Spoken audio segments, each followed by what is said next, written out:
it should be broadcasting.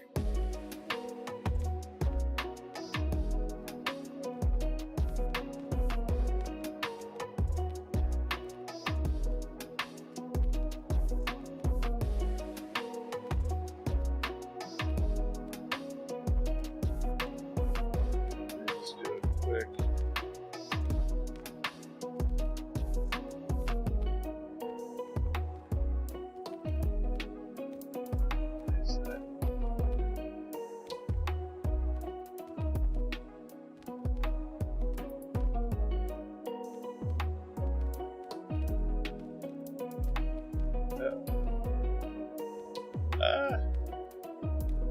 Apologies. Okay.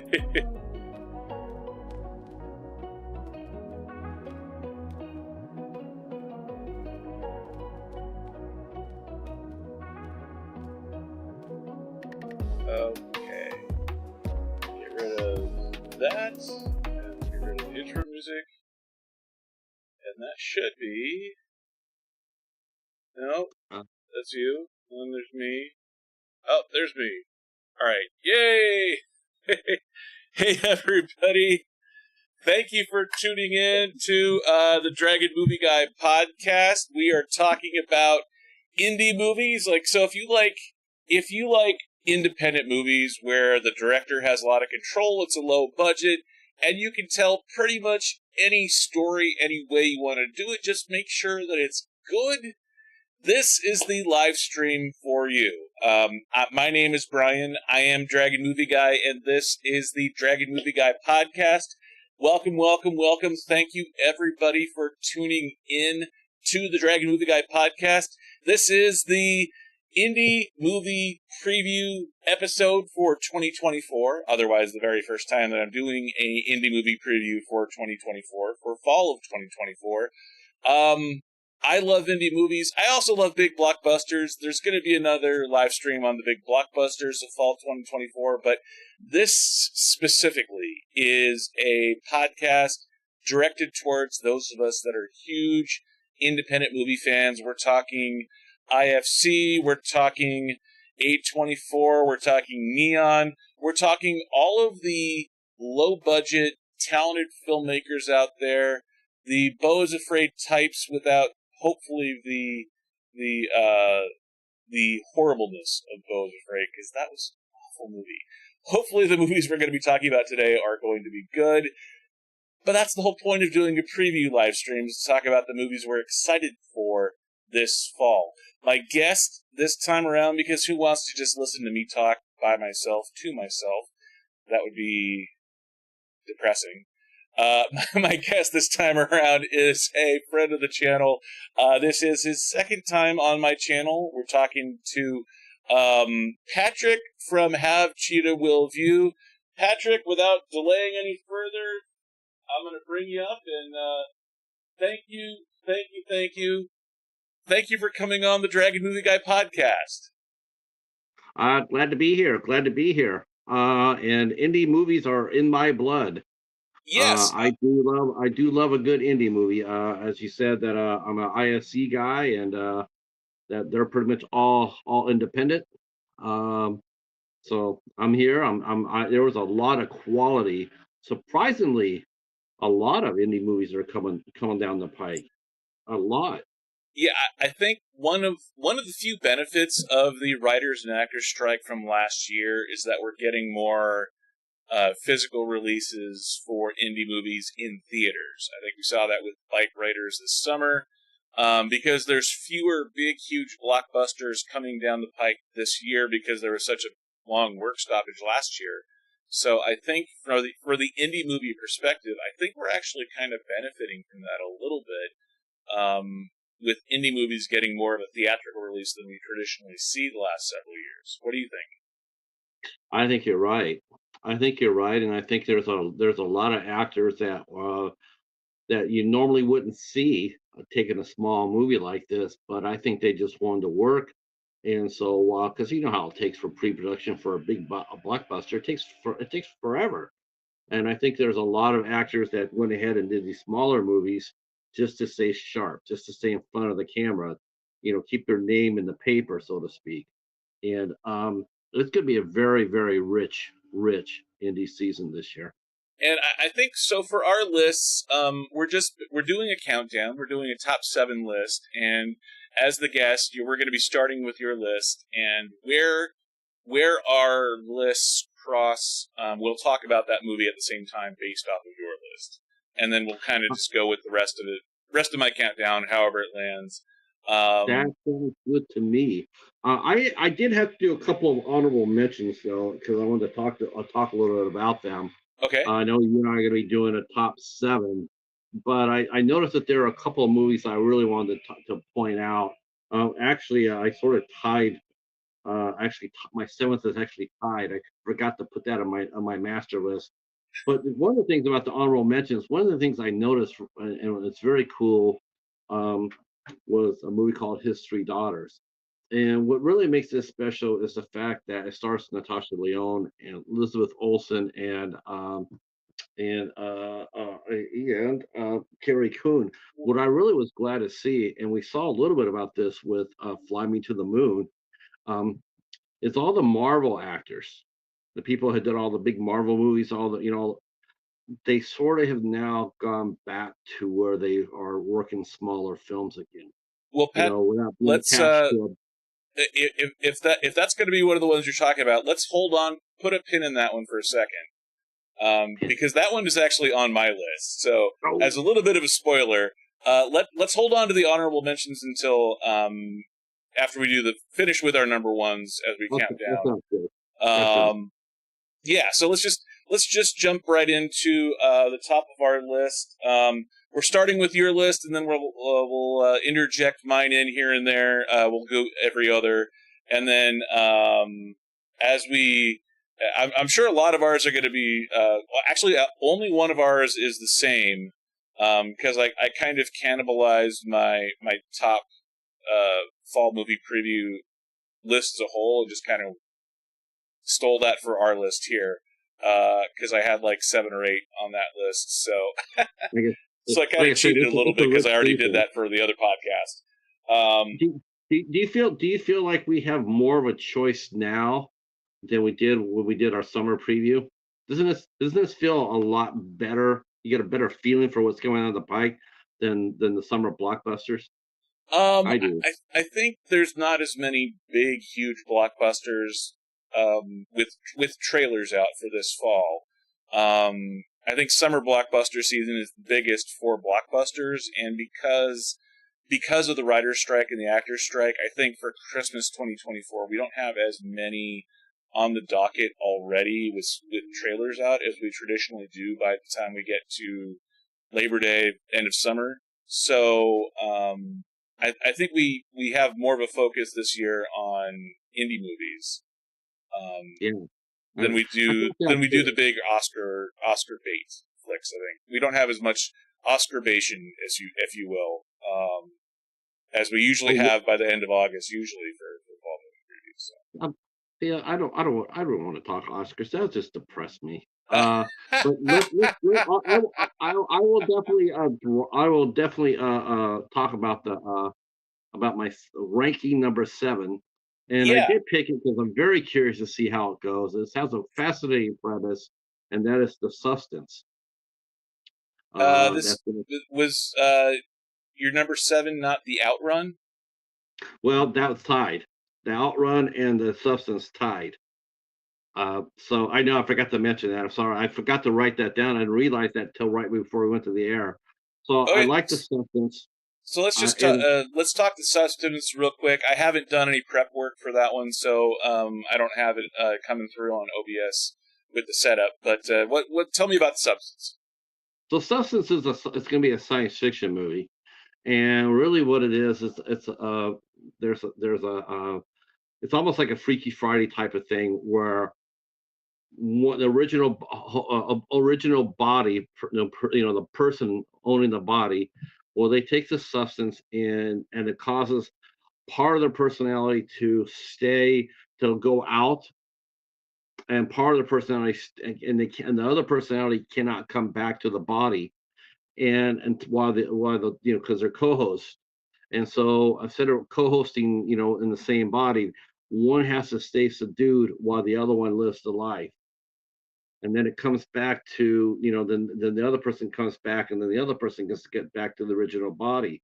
As you can see, that's going to cause a little bit of problem, especially once the one that's been created, it's going to want to stay more and more into the body, even though it's not, through this drug that's created.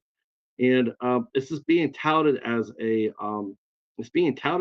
comeback vehicle for none other than Demi Moore, and she looks great for 61. She looks fantastic. Oh, okay. And So this is the Demi Moore vehicle that was at Cannes Film Festival this year, and yeah, there's quite a few people in this film where it's sort of like a Fountain of Youth thing, where it's the celebration of youth and youth culture and all that kind of stuff. And Demi Moore plays a Demi Moore type, where she's an aging actress who wants to be young again. Yes, right, and then she has to switch out with Margaret Qualley, who did that's Sigourney Weaver's daughter, and yeah, so she switches out. And it's a science fiction. I don't think it's a horror film at all. I think it's more as a sci-fi and more of a commentary about trying to stay youthful, because more than ever that seems to be a big thing and a big priority in people's lives, is trying to stay younger, trying to keep their looks, trying to stay vital. Um, but I think it has a really interesting premise, and I'm very curious to see how Demi Moore does, because yeah. I think she still has some chops left in her. That one looked really good. In fact, I was really close to putting it on my list. I love the stylization of it. It looks like a lot of fun. And anytime something goes to Cannes, that usually means that it's at least visually stunning. So yes, it came close to being on my list. It didn't quite make it there, but I think there's so many indie movies on each of our lists this year that it's pretty amazing that we only have one that kind of overlaps.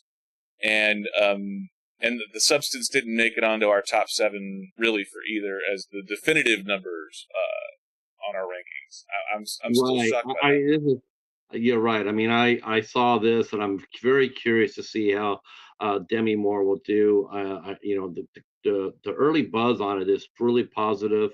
It would be cool to see her come back and get a big hit underneath her belt. It's been a while since she's done anything. And so, of course, Margaret Qualley, she's actually an indie. She's like an indie darling. She actually worked with her mom on my Schlesinger year, the guy who wrote Catcher in the Oh Rye. yeah, yep. And so she did that, and she's gotten some more prestige pictures underneath her belt. So it'll be interesting to see how she's received in this as well. And she had a huge breakout role in Tarantino's film Once Upon a Time in Hollywood. She played one of the Manson family in that one, which was kind of icky, but she did a really good job in that role as well.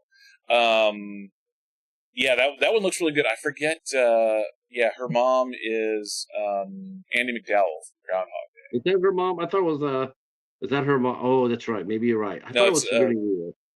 yeah, no, it's not Sigourney Weaver, and she may have played Sigourney Weaver's daughter in a film, but it's Andy McDowell from Groundhog Day. It's her daughter, Oh, that's her her daughter. daughter. Oh, really? Oh, okay. That's interesting. Yeah. So yeah, so I also agree. I think that looks like a really good film.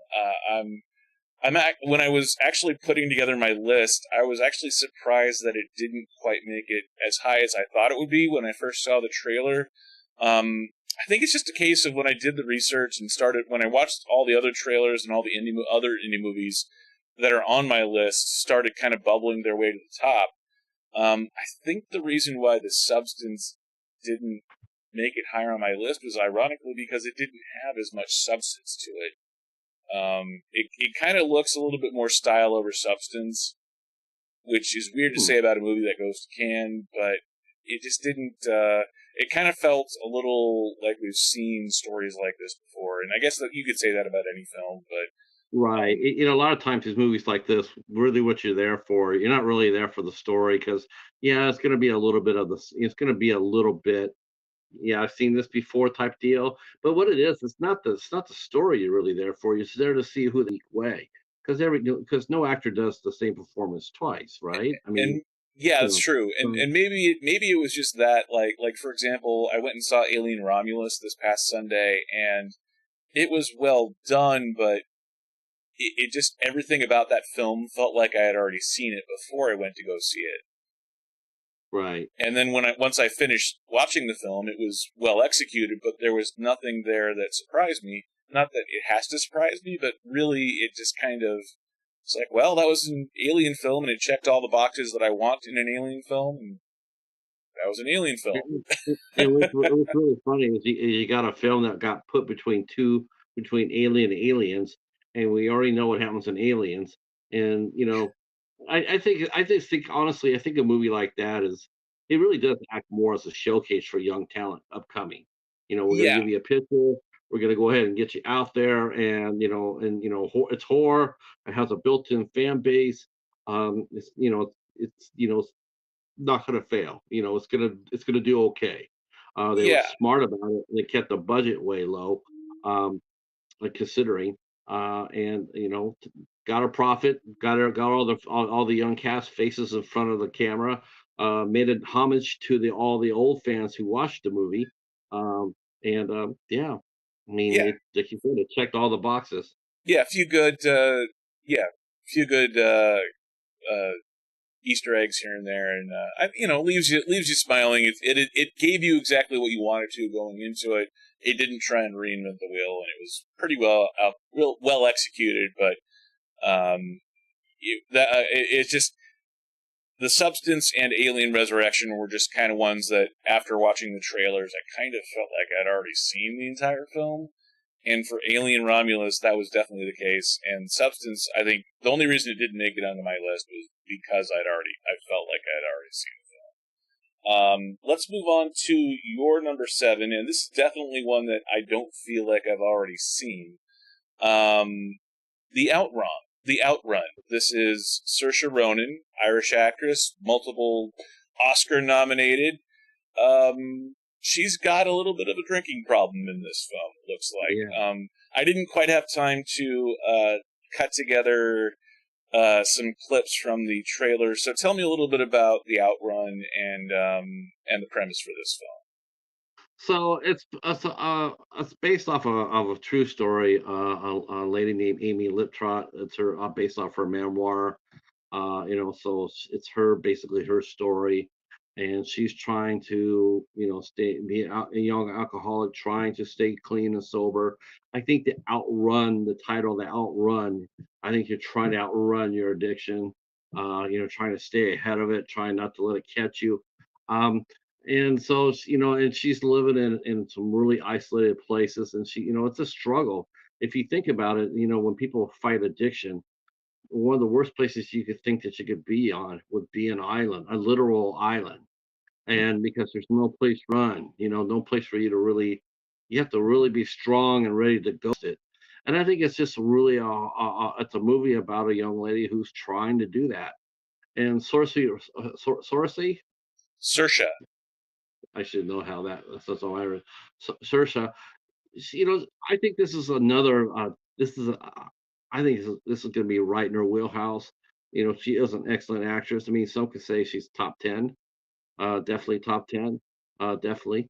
And I think it's a smaller film, as a good indie is. It's a small indie film, not a lot of bangs and whistles to it. It's just one character study and how a young lady struggles to stay clean and sober.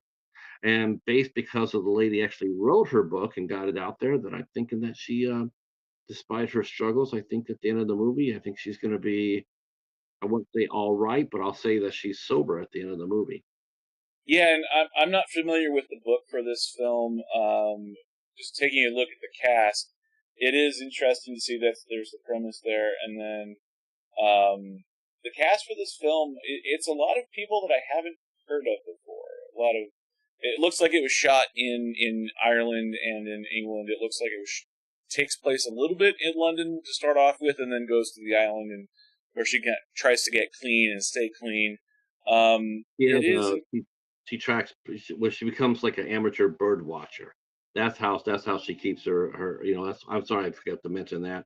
But she follows birds. She tracks birds or bird watcher, and that helps her. Like she's trying to find the elusive birds around her island, which would be interesting. It's an interesting story, I think. And this is by writer-director Nora Fingscheidt, if I'm saying her name correctly. I don't know if I am, but I've never heard of director Nora Fingscheidt before, but it is interesting because she has a pretty big IMDb filmography, mostly European productions, but I have not heard of any one of these films projects before, including some television. So it is, for me, this will be interesting if I do go around watching this film.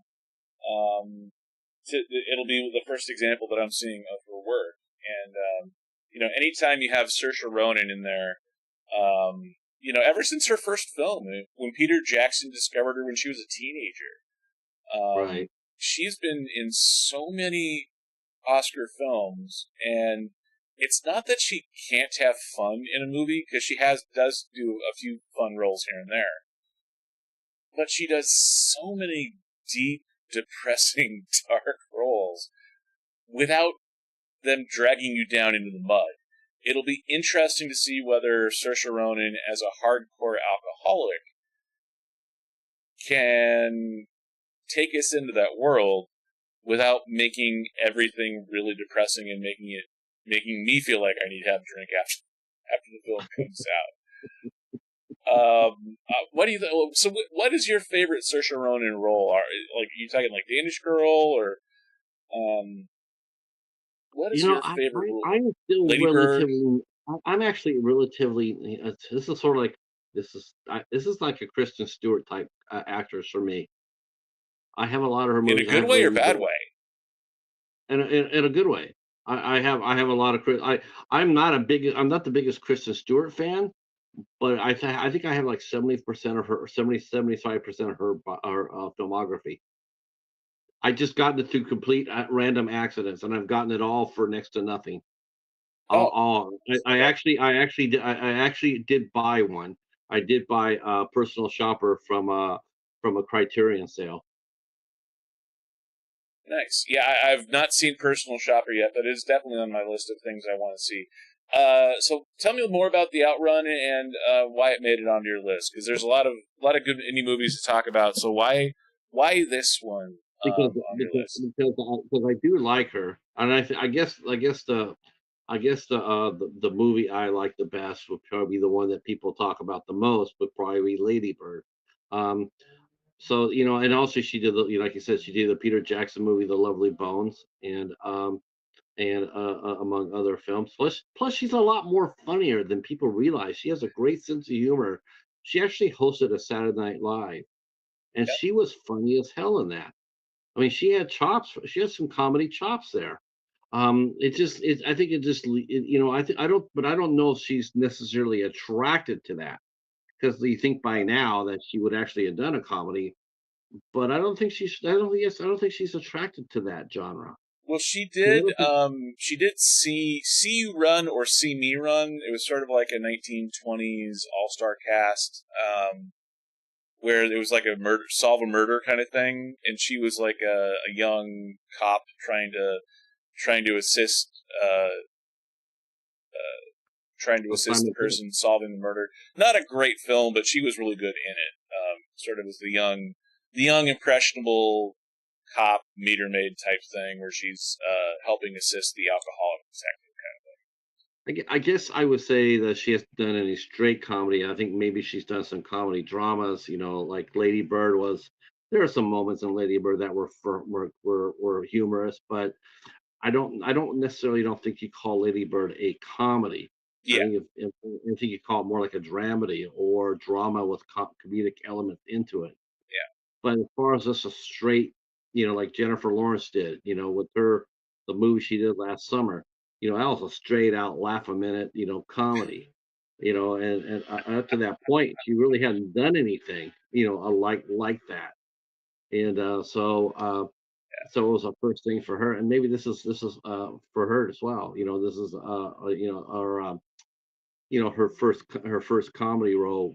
Being I don't know. I don't call Lady Bird a comedy.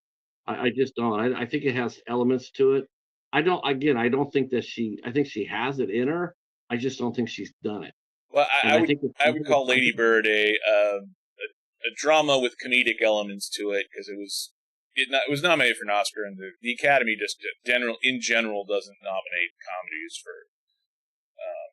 But they do nominate for stories where someone has an ailment, disfigurement, or an addiction. It was tailor made. That's Yeah, Oscar, and that's the cynicism side of us right here talking about it. But it really is like that. So and so struggling with the alcohol issue or drug addiction or whatever. Or they're handicapped. They lost their hand feeding a cat or something like that. Well, that's Oscar. Except for Swallow, which got screwed over, but that's neither here or there. But yeah, I feel like this is a setup for her for an Oscar run.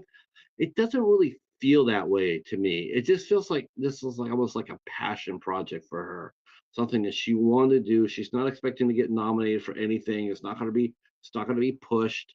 I mean, this is too small of a movie, even with her in the lead. It's too small of a movie to be pushed for Oscar.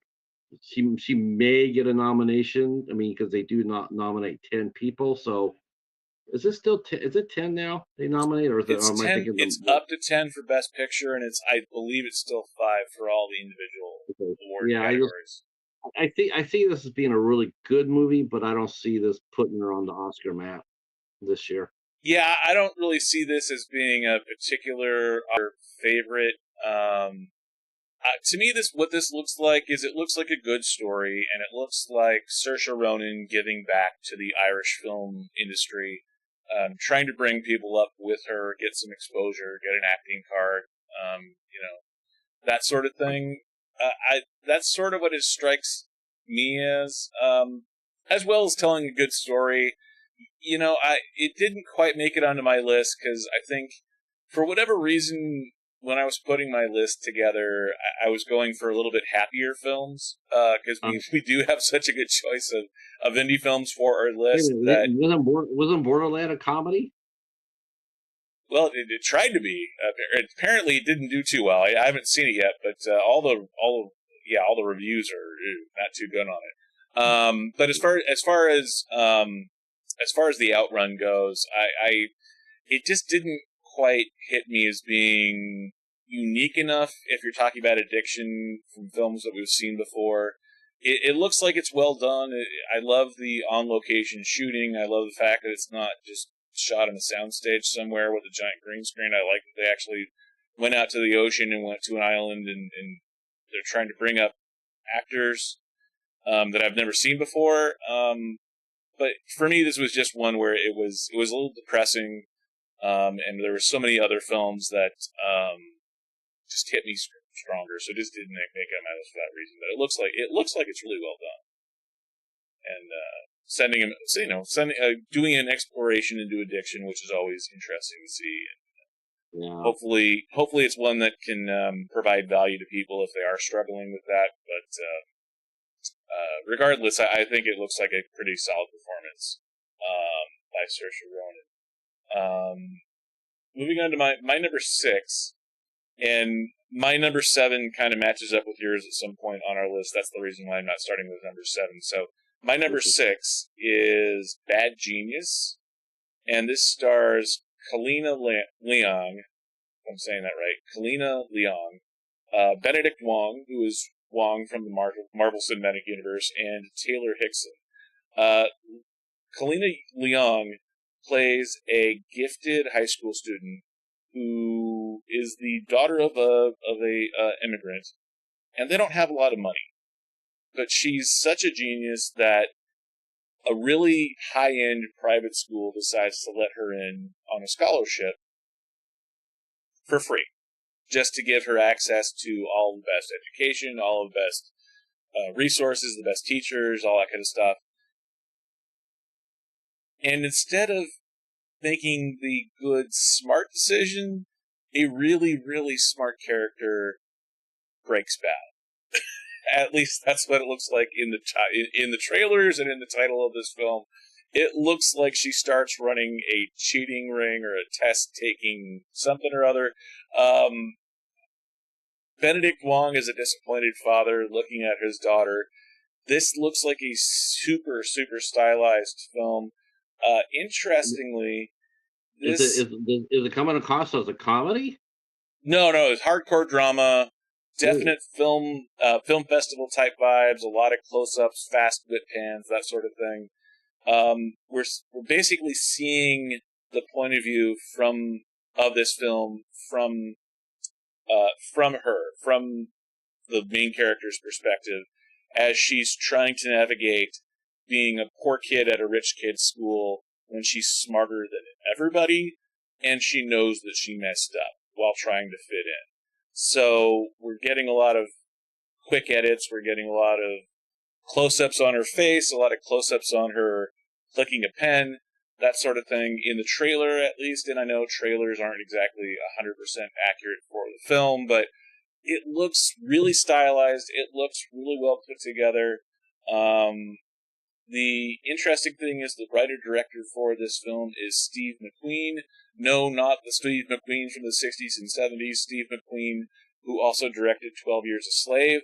That's Steve McQueen, very talented writer and actor, and for whatever reason, he hasn't done a lot of stuff that I've seen the last couple of years, but, and I didn't frame it correctly to really to see what he's been doing lately, but surprisingly, for being a guy who directed an Oscar-nominated film in 12 Years a Slave, he's been doing a lot of episodic television on streaming the last several years, so the fact that he's getting back into film with a film like Bad Genius, where we're getting an immigrant point of view and an outsider's point of view, to me is just absolutely fascinating. And I love anytime we get a show like House, where the main character is that much smarter than everyone else. There is something fascinating about that to me. And it's from director. Actually, I take that back. It's not from. Did I mess up there? Bad Genius, man. Couldn't they come up with a better title though? Man, the title sounds so generic for such an interesting.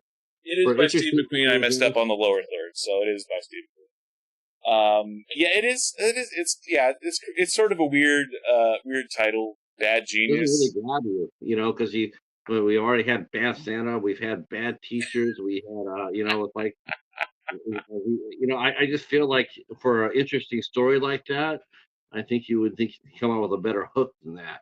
People are going to hear that. I don't think that's really going to be I don't know. I think that movie could get a little lost in the falls. It does help when you have an interesting title. It is tough because you're right. The thing that the appealing thing there is the creative thing is to want to come up with a title that hooks you. You're right. That's creative. That's like, oh, that's funny. That's clever. Bad Genius is not. It's very straightforward. It's very clear. It doesn't. But you're right. It doesn't tickle the brain at all when talking about looking at the trailer for this story. Then again, you could have a really unique title like Zathura, which is one of Jon Favreau's films, right, that no one went to go see because no one could figure out what the heck Zathura was. So, it's always tough with a film title. Bad Genius, I think it looks like it's fairly on point. You're right though. The Bad Santa, Bad Teacher. It could be mistaken for a comedy or a dark comedy, which this does not look like. It definitely looks more like a drama than a comedy. So, title aside, to me it looks like a really good drama with a lot of stylized performances, and that's why it's number 7 on my list. Who's going to be number 6? Who's playing the young student? Is there anybody we know? Kalina Leong is her name. That's she's playing the Bad Genius. Okay. She's playing Benedict Wong's daughter. Of course, Benedict Wong, that'll draw a few heads to the movie too, because you know, because he's a good actor. I'm glad Yeah, to see him. the You know, master glad of the to see mystic him. arts. That's that's right. What would happen if Again, the master of the that mystic brings arts up. had a daughter and moved to America? That's what I was talking about earlier. Is like it's sort of nice now to come back and see a lot of these Marvel Universe actors come back and do regular movies again. Without being plastered all over the place. For the next MCU movie, now they're going back and they're doing smaller films and actually acting for a change instead of just acting against green screen. Well, So and to be fair, this looks like the type of performance by him that it looks like this is a film where he's not in it a ton. It looks like we're mostly following the daughter's character as she goes through school and goes through the rich person's world as a non-rich person. And it looks like he's sort of the character that's grounding her. That's sort of, the dad who's disappointed, who's trying to let his daughter, go out in the world and fly, but, she's messing up a little bit here and there. So he's gotta put her in check a little bit. So to me, it looks like he's not in it a ton, and I could be 100% wrong there. But it looks like a really good performance by Leone. I've never seen her in anything else before. This trailer is the first time I've ever seen her in anything. So I think this film will really probably live or die based off of her performance. she is pretty cute. Yeah, I'll definitely give her that. definitely. That was your number 6. Yeah, that was my number 6. Have you seen the trailers for this film, by the way?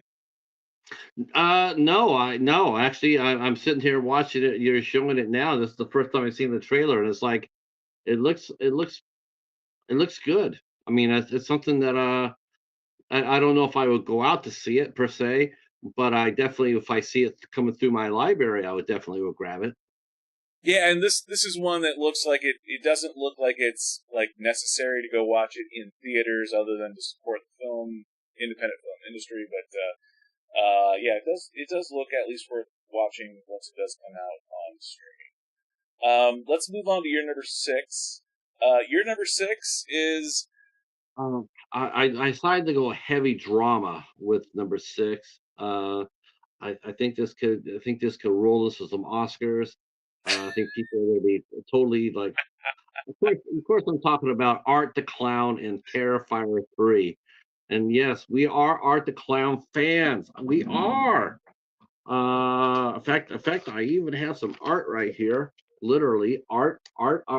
So, had a friend of mine drew this because he surrounded art with the cats because Art the Clown is a cat lover, and I love telling everybody about that. But Terrifier 3, in all seriousness, I think it definitely is going to be the horror movie of the fall and the winter. Everybody's eyes are going to be looking at it. It's bigger. It's going to be bolder. It's going to be the first 2 movies did really, really well, but this really was going to be the general public. This really is going to be the first time seeing art on the big screen, and I'm not sure how they're going to react to it because Damian Leone and David Howard Thornton, those guys come out with some crazy ass scenes in their films. well, People like for example, I never even heard of Terrifier 1 when that first film came out. When Terrifier 2 came out 2 or 3 years ago, that one was one that was a very silent hit. Like it didn't get a lot of pub. It didn't get a ton of advertising, but word of mouth, at least amongst the local community, film critics community here in Vegas, everyone was talking about that film. I never did get around to see it because horror is one that I don't really watch as many horror films. But Terrifier 2 was one that I at least considered because Terrifier 2, for whatever reason, grabbed everyone in the zeitgeist and just grabbed everyone by the throat. Metaphorically speaking, at least. So the fact that now we're getting Art the Clown on a Christmas movie, and the whole trailer is kind of pulling a Grinch kind of loving thing. homage, Brian. It's a loving homage to our favorite holiday of the year. That's all it is. I mean, it's Santa art. It's Santa art. I mean, look at it. He's giving presents to everybody. I mean, Santa's here. I mean, what more could you want? And of course, now this scene is the one scene in Terrifier 3 that everybody's talking about, and people were crying about it, bitching about it because it showed Art the Clown looks like he's going to kill a kid. Well, guess what, boys and girls? We've already done that in movies for a long, long time. This is not going to be the first. We've Well, been look, killing kids. We've been killing kids in the horror films since forever. So seeing a little 8-year-old get an axe in the head is not going to be all that shocking. If you're a horror fan, it's not. and look, If you're if you're mainstream, you might go like, "Well, that's sort of mean." well, yeah, it's a horror film. It's a gross out horror film. It's a Right. hard horror film, right? It's Yeah. I mean, that's what it's supposed to be. Art is not. He's a prolific serial killer. It's a slasher film. I just couldn't understand why people were crying about it, and it's like, wow, I guess you haven't seen a horror film ever in your life, because a lot, because it used to be that animals and kids were the last taboo field for horror films. Like you can kill anybody and anything you want except for a dog or a cat or a kid. But that has slowly been rolled back to now where everything is wide open. well, Now and look, I think with this film, it looks like from the trailer, and again, I've not seen any of the first two films, so you could correct me on this if I'm wrong. But it looks like it's purposely a low budget type film. And when they show the title card on the trailer, it's a manual zoom in, like they used to do in the 70s. So is this film kind of calling back to 70s horror films a lot this in the movie, film itself? this movie it got the whatever budget it wanted, it got. It's only the style of the film. It's deliberately on purpose. It's not for the lack of money. I think But is the first two films, though, were they deliberately done kind of low budget, or at least in that no, style? the first two were definitely low budget. The first one was very low budget. You're right, it came out. It wasn't the first time Art had popped up. He popped up in two other independent anthology films, and before he got his first film. And then, of course, that was a word of mouth spread on that movie. And then when the second one came out, same thing. It got a little bit bigger budget, and then the word of mouth put it in the theaters where did really, really well. Both those movies have made a lot of money, and so with Damian, he got himself a proper budget this time, and it's going to be very exciting to see what he does with it. The only thing I will say that we don't want to see, though, we don't necessarily want to see another 2.5 hour long movie. That's the Well, one thing I would. that's the best part about horror films is that they're generally 90 minutes in and out, and whatever the body count is, body count is. Terrifier 2, yeah, Terrifier 2 was 2 hours and 20 minutes, I think. Interesting too. I just was looking at Damian Leone's filmography, and I don't know if you can see the screen right now, but this is the films that he's done. He's done Terrifier 2, he's done Terrifier, and then All Hallows Eve. Yeah, All and then a Terrifier short like 10 years ago. And All Hallow Eve was art appeared in that movie as well. Nice. Yeah. Yeah, and interesting too. Jason Patric from Speed 2 and a bunch of other stuff, Sleepers, and Daniel Roebuck.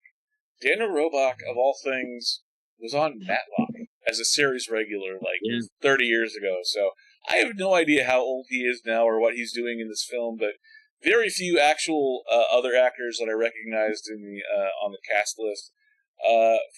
Final thoughts on Terrifier 3. He can do anything. he really is a jack of all trades actor. I mean, he could do comedy, he does episodic TV, he could do drama.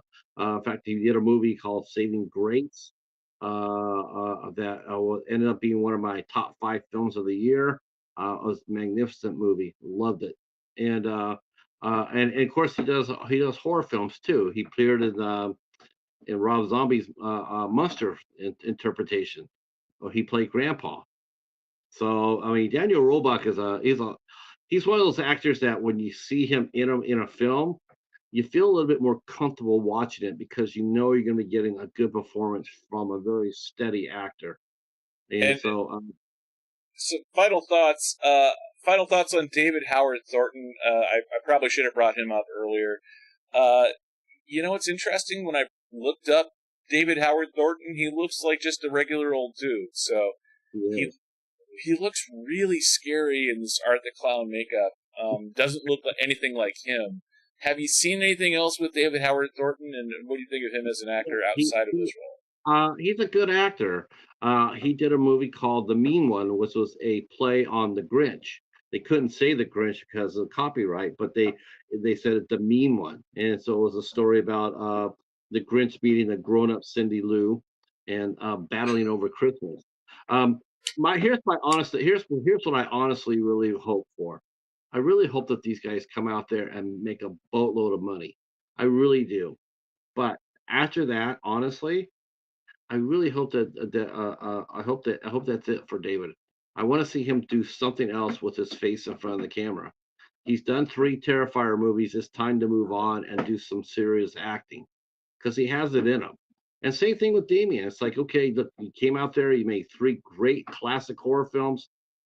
Come out and it's time to do something new. Now, I don't want to see art every year. uh, what other? Oh, I lost that there.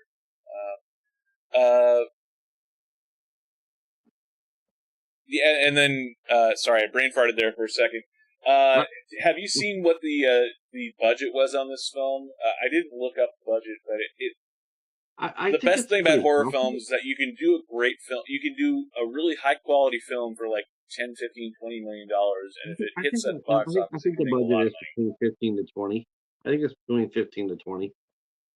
And that's a lot of money for a horror for indie film.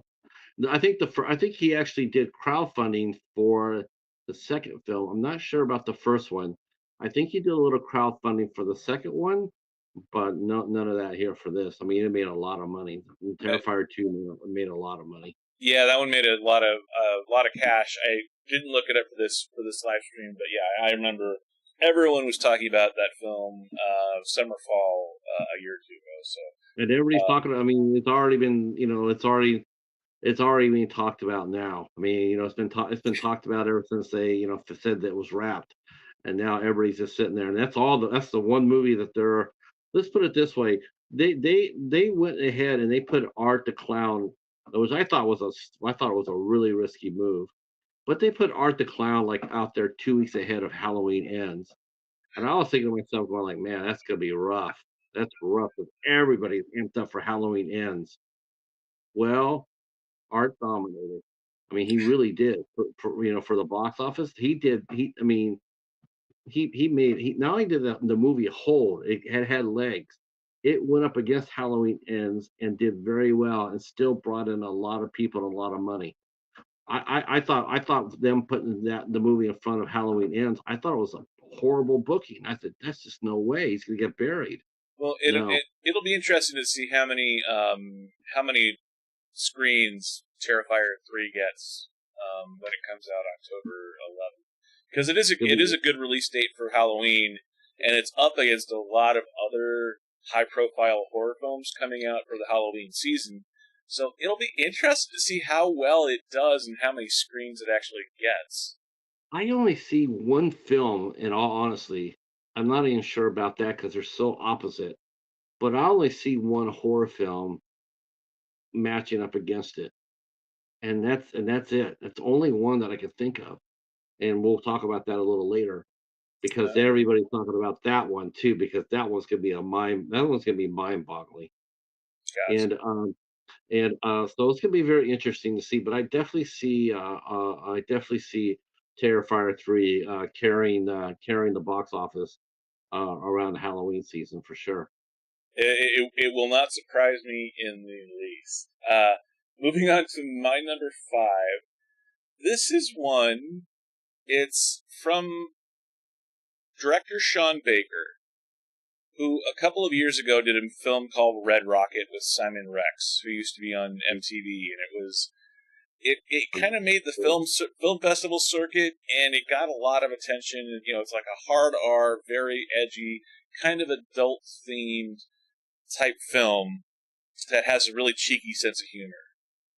Anora is not a sequel in any way, but it's from the same director, and it looks like it has a very similar sensibility. Anora is the title character. She plays a sex worker, woman of the night sort of thing, who runs into the son of a Russian oligarch, sinks her claws into him. They get married in Vegas, and of course, the Russian oligarch father is none too happy. But this is not a comedy, it's a drama. It looks like it's really well put together. This also is a film that was on the film festival circuit and has been getting a little bit of pub. And Mikey Madison has been doing a lot of young adult type content, a lot of drama work. This is really the first time I've seen her do more of a quote-unquote adult role where she's not playing a teen or that sort of thing. This is her playing an adult, playing someone who works with her body. They clearly come to Vegas. They shot in Vegas. I mean, there's some shots in this video, in the trailer from Fremont Street, from some of the bigger casinos here in town. So the fact that, yeah, it's kind of playing on some stereotypes and some streaming shows that we've seen before, but it looks like a really good character study with Mikey Madison as Anora. And yeah, the rest of the cast I haven't really seen or heard much of anything they've done. But Sean Baker, I'm a huge fan of his work, going back several films. She looks like she's 18. Yeah, I believe Really? she's 22, 23, and if they were shooting here in Vegas, then she probably would have had to be 21 at least to go into any of the casinos. That would be my guess. But you know, like anything in Hollywood, though, people who are 30 play like they're in high school. So everyone in Hollywood tends to age a little bit slower, and honestly, too, it takes so long to build up a career. It doesn't surprise me that she's playing younger. But yeah, so this is my number 5 film. Anora looks really good. This is one that I'll probably watch in theaters. Again, it looks like a lot of handheld, off-the-shoulder type stuff. It's different locations, actual cinematography, actually going to a casino, actually going to not just a soundstage somewhere, actual storytelling, and actual conflict between a prostitute and a Russian oligarch. Very fascinating. Have you seen the trailers for this one? I have not. I am new to Mikey Madison. I have never seen her do anything, so I have to go and look at her and see what movies that I can find with her. Because a lot of these younger faces I'm not familiar with, and this is one thing I will say about some streaming services. It's a great place to discover them. Like I don't know really too much about Sydney Sweeney. And I'm like, okay, I don't know anything about her, but I found out that she has a movie out on she had a movie out on Tubi called The Voyeur, and I went and watched that. That was that movie was bonkers. That movie is It's a good way bonkers. of putting it. Yeah, it's a Yeah. really good one. Oh, yeah. I'm a huge fan of Sydney Sweeney. She's kind of hit bigger and hit more mainstream though than Mikey Madison has.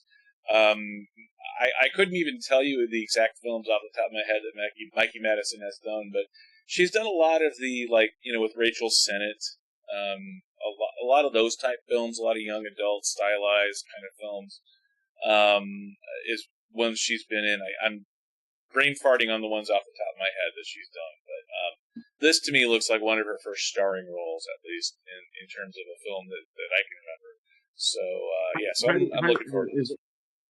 Do you think a movie like this will attract an audience? I mean, a wide audience. It doesn't sound like this is going to get much of a widescreen. It's going to be it doesn't really have that sense. I mean, it looks good.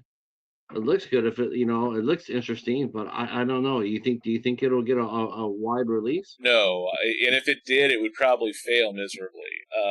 To me, this looks like a film that, so I live in Las Vegas. There's two and a half million, 3 million people here in town. There's 3 theaters that show indie movies. So I would guess that this film will be in those indie theaters for 3 or 4 weeks tops. That would be my guess. To me, this doesn't look like a film that will have a wide mass appeal, but that's part of the appeal of indie movies, is that you don't have to be a 4-quadrant film. You don't have to be Jurassic Park or Star Wars. You can make a smaller, stylized film telling a story that is more edgy, that not as many people that a lot of people will just go, yeah, that's not for me. So to me, that's part and parcel of what drew me to this film. Is this is a film that looks like it's not trying to be something that it's not, and it's trying to tell a story that you couldn't do in a big blockbuster. You couldn't have Steven Spielberg directing Anora, or if you did, it would be a really, really different film from what Sean Baker directed. So, yeah, to me, this looks like one that will live on in streaming in the same way that Red Rocket has.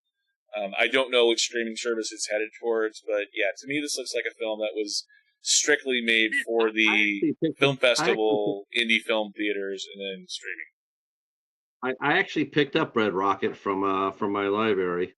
They actually had a copy of it. Yeah, I actually picked it up there for a quarter, and yeah. Where did you pick it up, by the way? This isn't one of those library releases, was it? This was one of the copies of the library had, and they discarded it, and inside the bookstore, and I went in there, and I knew A24, so I picked it up, and so I saw it was A24, so I got it for a quarter. I got it for a quarter. Nice. That fascinates me that a librarian decided to use public funds to buy Red Rocket for the library film. Yeah, the library bought it. They bought it. They rented it out for a little while, and then when it died out, they went ahead and they recouped their money. Probably cost them about $30 for it, and they recouped it by charging me a quarter. And then at 25 cents is a lot less than what it would have cost you to watch at a film festival. So that's right. That's fascinating. Right. And my guess is Anora will probably, if it does get a DVD release, will probably be very similar.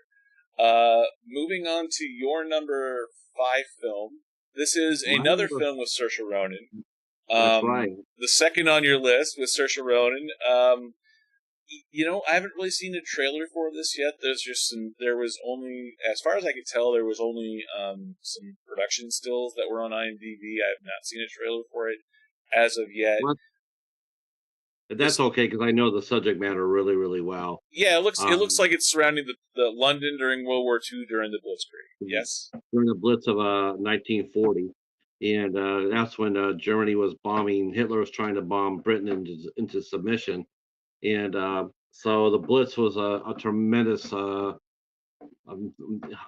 Tens of thousands of people died, millions were made homeless, and it's the story of a young woman who's trying to find her kid. Her son is missing, and so she's trying to find it in a war-torn London, and that's all while there's air raids happening and bombs are dropping, and I can't even imagine what it would have been like to been a parent there. It's funny. It's like they touched upon something in the Chronicles of Narnia in the first movie that shows the kids were being shipped to their grandparents, And that's really what happened in Great Britain. A lot of the English, they what they did was they took all the kids from the city, the ones that they could, and they moved them out of the city, out of harm's way. Um, but it looks like this story here is that she doesn't get a chance to do that. Her son is missing, and she's trying to find him through a very horrific event. Now, this movie, on the other hand, I didn't know about Outrun getting her an award, but this movie sounds really, really good, and I can see something rumbling here, if it's received well, which I think it will. Um, I think it will be really received, and what's really cool about it is it's going to they're going to release it in November, first week of November. The elections are happening in November, and this is the type of movie that we all need to watch. Movie like this is really important. I probably should have moved it higher on my list because It's a historical movie. I'm not sure if it's based on any one real person or not, but it's a composition of every mother and father in London during that time. And it's important to see what we fought against, what we helped fight against, and remember what we did it for. Remember all the Britons that died. Remember all the Americans that died to stop a madman. That's it. It's World War II movies. I think World War II movies we don't get a very much of them. I mean, since Saving Private Ryan, I don't really think there's been a really major World War II movie on that level since then. Yeah, And that's definitely been a not as long much the time. last couple years. Very fascinating, by the way, too. Just showing Saoirse Ronan, very attractive woman. Very fascinating, though. She can fit in a World War II film with her hair done up and lipstick and all that kind of stuff. But just look at that between the difference between this still and the still for the Outrun. Yeah, That's just she looks like fascinating to a me. The difference that she can make in her appearance and her body language and her makeup. Two completely the different best actresses. characters. The best actresses can do that. I mean, in the Outrun, she looks like a teen. In the Blitz, she looks like a mother. The best actresses can do that. Meryl Streep could do that. Julianne Moore. She could also do that. She could appear as the sweetest lady, and then she can appear as not. Angelica Houston was like that. Annette Bening. Um, my girl Haley Bennett. She also has that gift that she can. If I don't know if you've seen this, it's called She Is Love. But the first 10 minutes of that movie, the first 10, you wouldn't even know what you're watching. You wouldn't even know it's her. But she's never been more lovelier. And I think it's a gift. Not Well, every actress can do it. to be honest, I was a little surprised that I didn't see any Haley movies on your list for this fall. Little surprised there because she is a Well, very prolific actor. She works a lot. she actually is shooting a movie called The Luckiest Man in the World. That's going to be coming out pretty soon. And then she also shot a TV series for Apple TV, an action series. Yeah, Nice, yeah, an action fascinating. series for Apple TV. But I think the Blitz I think it has potential to do big business. Interesting too, because Harris Dickinson is an up-and-coming British actor. I believe he was in the Kingsman, like one of the latest Kingsman movie that came out that was not very good, but he was decent in it. Yeah, so I've not again. We don't have a trailer for it yet, but it looks it looks like it's pretty well. It's got a lot of talented people involved, so I'm looking forward to when the trailer comes out to talk about it more. My number 4 film is a fascinating. It's a fascinating looking film. It looks a little bit like Freaky Friday. it looks a little bit like a lot of different young adult films that we've seen over the years. It's a comedy. It's got an actress I've never seen before named Maisie something or other. Aubrey Plaza plays the adult version of this character. And basically, my old ass. Yeah, my old ass. This is a girl who goes out, gets drunk. Apparently, she does some mushrooms, and with her and her friends, and they go out to the lake. They do the mushrooms. They get drunk. They get high, and she wakes up and sees herself at 40 or 39, as the trailer points out, in the form of Aubrey Plaza. Yeah, this looks like nothing else other than just an indie comedy with Aubrey Plaza in it. I love, it's not even clear as to whether Aubrey Plaza is supposed to be physically there and interacting with other characters in the film, or whether she's just, sort of like I see dead people kind of thing, whether she's just an hallucination and the other characters in the film don't see her. It is fascinating, though, the idea of a drunk college student or drunk, late teens, early 20s, going that time in their life, talking to themselves at 39, 40 years old, and the kind of lessons that you could learn, the kind of comedy that you can mine, the kind of, and it's weird too seeing Aubrey Plaza, because I think we're so used to seeing Aubrey Plaza as the younger character in Parks and Rec, like being younger than all the other characters around her. So seeing her, she's actually now 40 herself. Yeah, so seeing her kind of playing the relatively older to other characters is sort of interesting. Emily the Criminal that came out 2 years ago was really, really good. That was a good indie film. She's done a ton of indie films over the last 5-10 years. Black Bear was one that I watched of hers. That was really good. That was really well done. She always chooses slightly different types of roles to do. So, to me, I love that a lot because, I think that's, man, this is gonna sound bad, but I gotta say it. So this one of the reasons why I do like Haley Bennett a lot, and is the fact that if you really think about her career, she only appeared in only a couple really big movies. And that's her choice. It's not it's her choice to make the smaller movies, to make the independent films, because she could be cast as a leading lady easily, but she chooses not to. She always takes, in fact, the series that she did for Apple TV, I dare say honestly, I mean, that'll probably be the biggest commercial thing she's done since she was in The Magnificent Seven, and The Magnificent Seven came out, I think, 2007. That's an old movie. That's an older movie now. And I think it's the last really major project she has done. But I think they would say anything with Aubrey Plaza. It's like she is known for. She's almost like our generation's Parker Posey.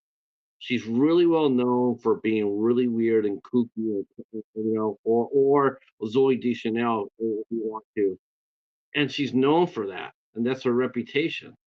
And look at all the movies that she's done. I think Emily the Criminal was probably the most mainstream movie she actually did. But if you think about everything else that she's done, it's always been really quirky and different, and she's really cute and spunky and all. And that's been her card.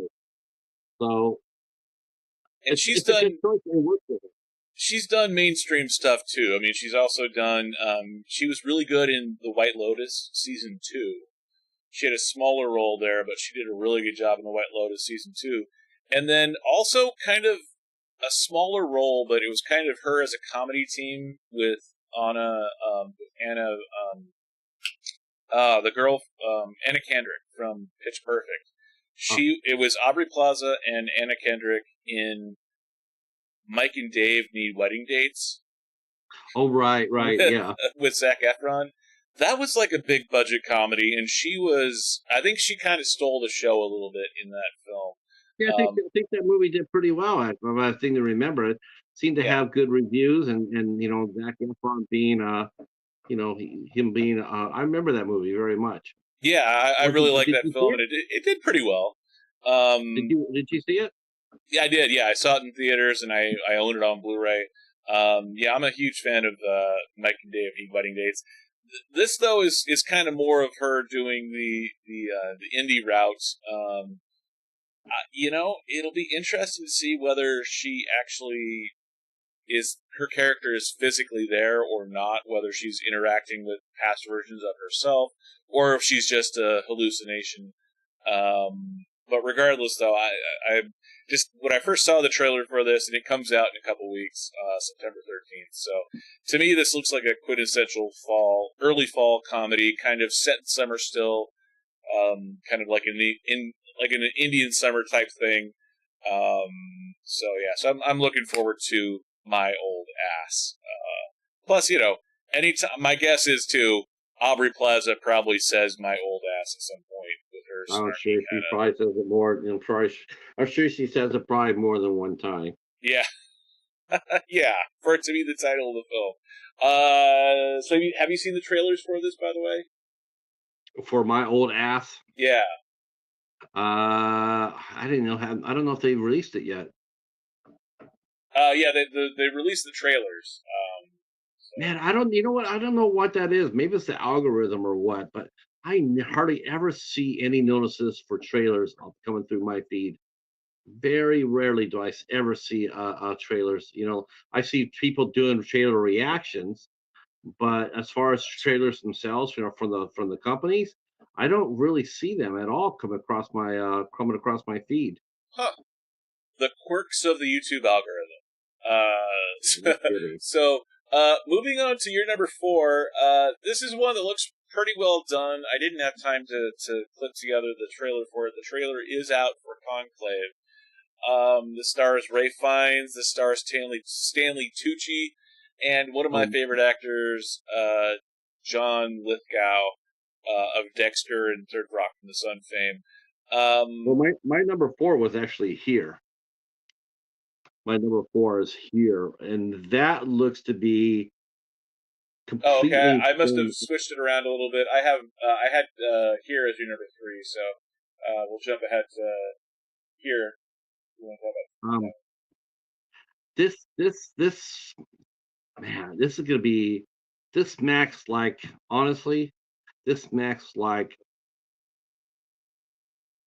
this has a sense of a Darren Aronofsky film. I had the same vibe in hearing about this movie. Then to me, I'm like, it's Robert Zemeckis of all people. He's the one that's doing this, but this screams to see like Darren Aronofsky. You think of the Mother, and it had this to me when I was reading about this. It had the same sort of vibe, so I was really surprised to see that Zemeckis is doing it. And to be fair, this is Tom Hanks. This is Robin Wright. This is a they're not Forrest gonna be Gump there that reunion. long. They're in this movie, but they're not going to be in it for very long because the premise of the movie is so fascinating to me, and that one small patch of ground, they're going to go back to the beginning and cover that ground. That just boggles my mind. The concept of that's the kind of originality that Hollywood is desperately missing.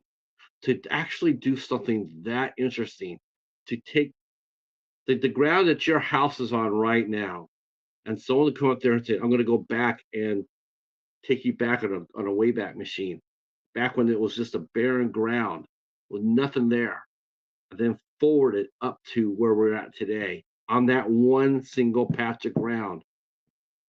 It's the most original. It's one of the most original ideas I've heard since forever.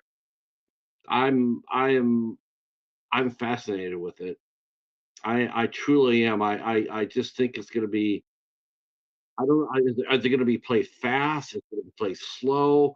Are we going to slow down and get to know any of the characters? Because there's going to be thousands of years to cover in a couple hours. So I'm just curious to see how he's going to do it. And the last time I checked a day or two ago, we didn't have like a full trailer yet. So I'm going. My impressions of it are from the teaser trailer that came out. where it was mostly focusing on, at least in the teaser trailer, on Tom Hanks and Robin Wright. Well, that's Kind of, the calling. They have to do that in order to get people to come into the theater. But it's going to be just like yeah. Mother. So It's going to be just like the that. the teaser part of the trailer was them aging over time and the de-aging, sort of in the same way that Robert Zemeckis was using a lot of cutting edge Forrest Gump digital effects to do Kennedy's lips and all that kind of stuff. Yeah, it's 30 years later, exactly 30 years later. To me, there's a little bit of an uncanny valley factor in some of in the teaser trailer, in that the de-aging the de-aging to me doesn't look good. It doesn't look like Tom Hanks. I mean, Tom Hanks and Robin Wright have been famous for so long that we know what they look like, and to me, and this is not even a screen grab from the trailer. This is actually one of the production stills that is on IMDb. The still there's an uncanny valley there that just looks false, that looks fake, that looks like AI,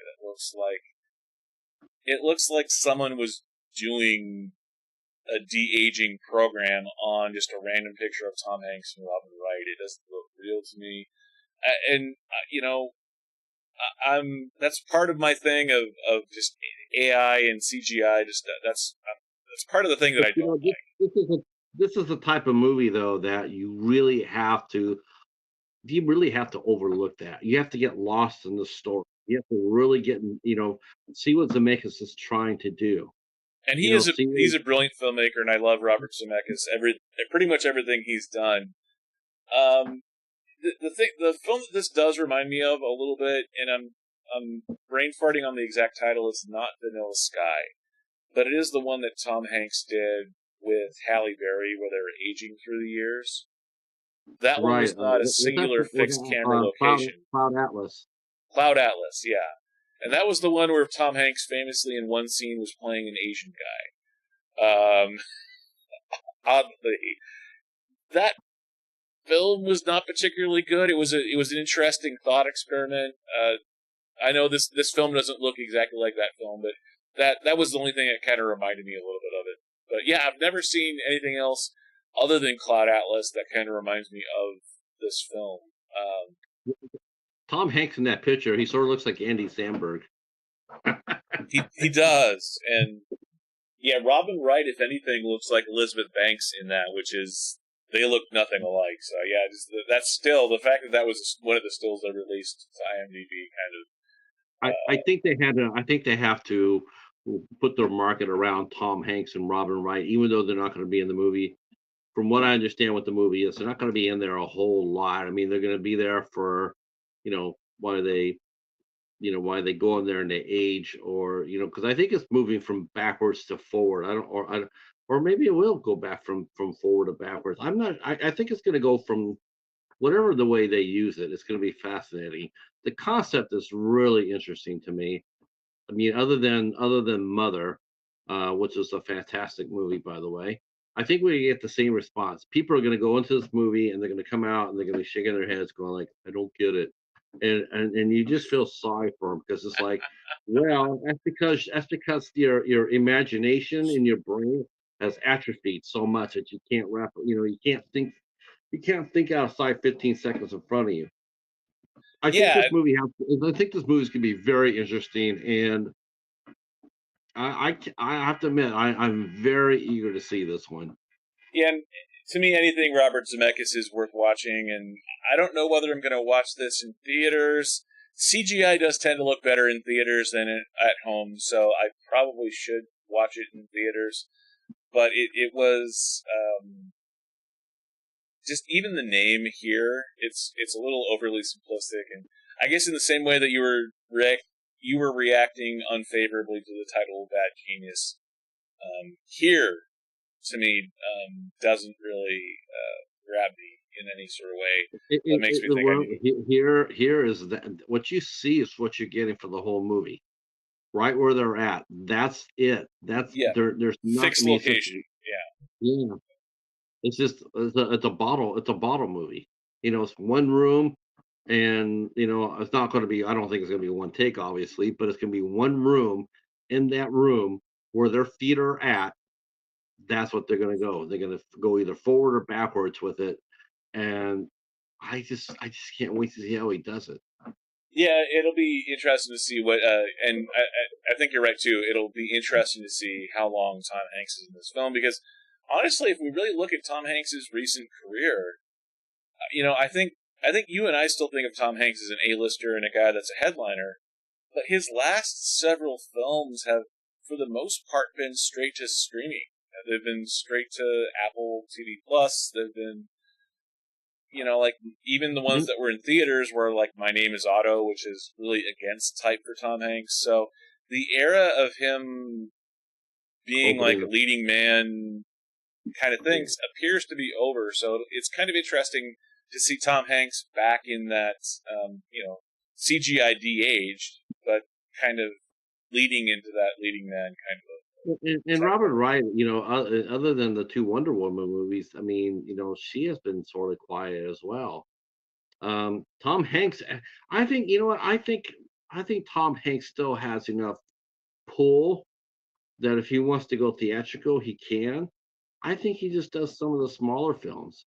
Like I was disappointed in one choice he made because I was really excited because when I heard that he was As the going to do Colonel, this, Tom Hanks in a fat suit. oh yeah, he got lit up in that one too. But the one thing that disappointed me was the fact that he was going to come out and he was going to do the a battle of Laeti Gulf.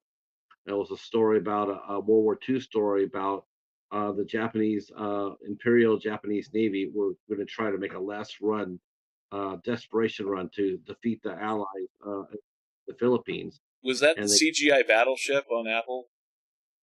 pardon me. Was that the CGI battleship World War II film? He did, yeah, he did it. He did that instead. He was going to do the Battle of Leyte Gulf with a Samuel B. Roberts. He was going to cover that. Then I heard he was going to cover the Laffey attack, where the Laffey faced like 90 kamikaze planes and barely survived. But then he went ahead and he did Greyhound, which is a total CGI movie. I mean, Yeah. you just look at it and go, this is all CGI, and it looks good, but damn well CGI, and that was disappointing. Well, it looks I'm like a like, CGI wow, battleship is what it looks like. yeah, it looked disappointing. It looks The like camera something that angles, you or I could comp in behind a green screen that we shot. It doesn't look yeah, like something that Tom Hanks did as a film. The quality of the CGI battleship looks like a CGI battleship. That's why that's yeah, why it did that's why not, I it did refer not to it look that good. way. Yeah, it didn't look very good. Yeah. So final thoughts on here. I like it. I think I'm fascinated by it.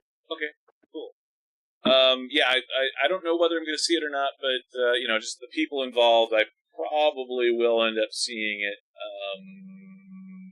when it comes out in November. My number 4, jumping around a little bit here, but my number 3 film is the 4:30 movie, and this is the latest film by writer-director Kevin Smith. We know Kevin Smith from Clerks, Clerks 2, Clerks 3, and it even says so in the trailer. Let's be honest, it's probably going to be Clerks 4 too, along with Mallrats and every other Kevin Smith film that comes out. Look, I'm a huge Kevin Smith fan, and this film is. I don't like the title of the 4:30 film, or the 4:30 movie, but it kind of looks like the kid as the lead character in this film is sort of a proxy for a young version of Kevin Smith in the mid '80s.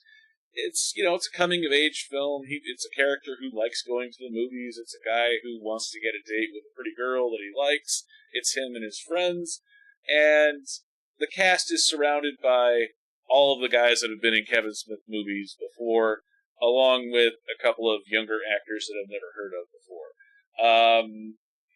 Anything to me that is Kevin Smith is worth watching.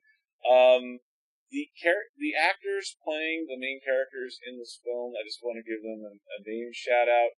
It is sort of interesting. We're getting. See, the funny thing is, the screen cap I took didn't even do it justice, but yeah, this is all the extended characters. This is Genesis Rodriguez. This is Cedric Bader, Justin Long, Adam Qualley, Kate Micucci, and the three lead characters in this are Austin Zager, Sienna. I'm messing up her name here, but is Sienna Agudong. I'm probably saying her name wrong.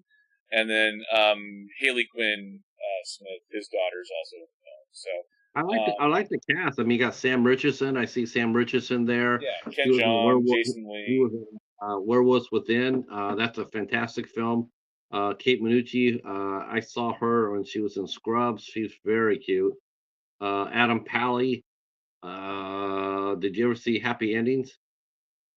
Yes, it's been a long time that I've Oh seen my that. god, I love that show. That show had me. Oh, that show's so funny. DJ Bader, of course, he's the voice of Batman now. Drew Carey Uh, Show, Office Great Space. cast. Yeah. And this is a Kevin Smith movie. Wow, I'm sort of impressed that he got all those people to come out and do his movie.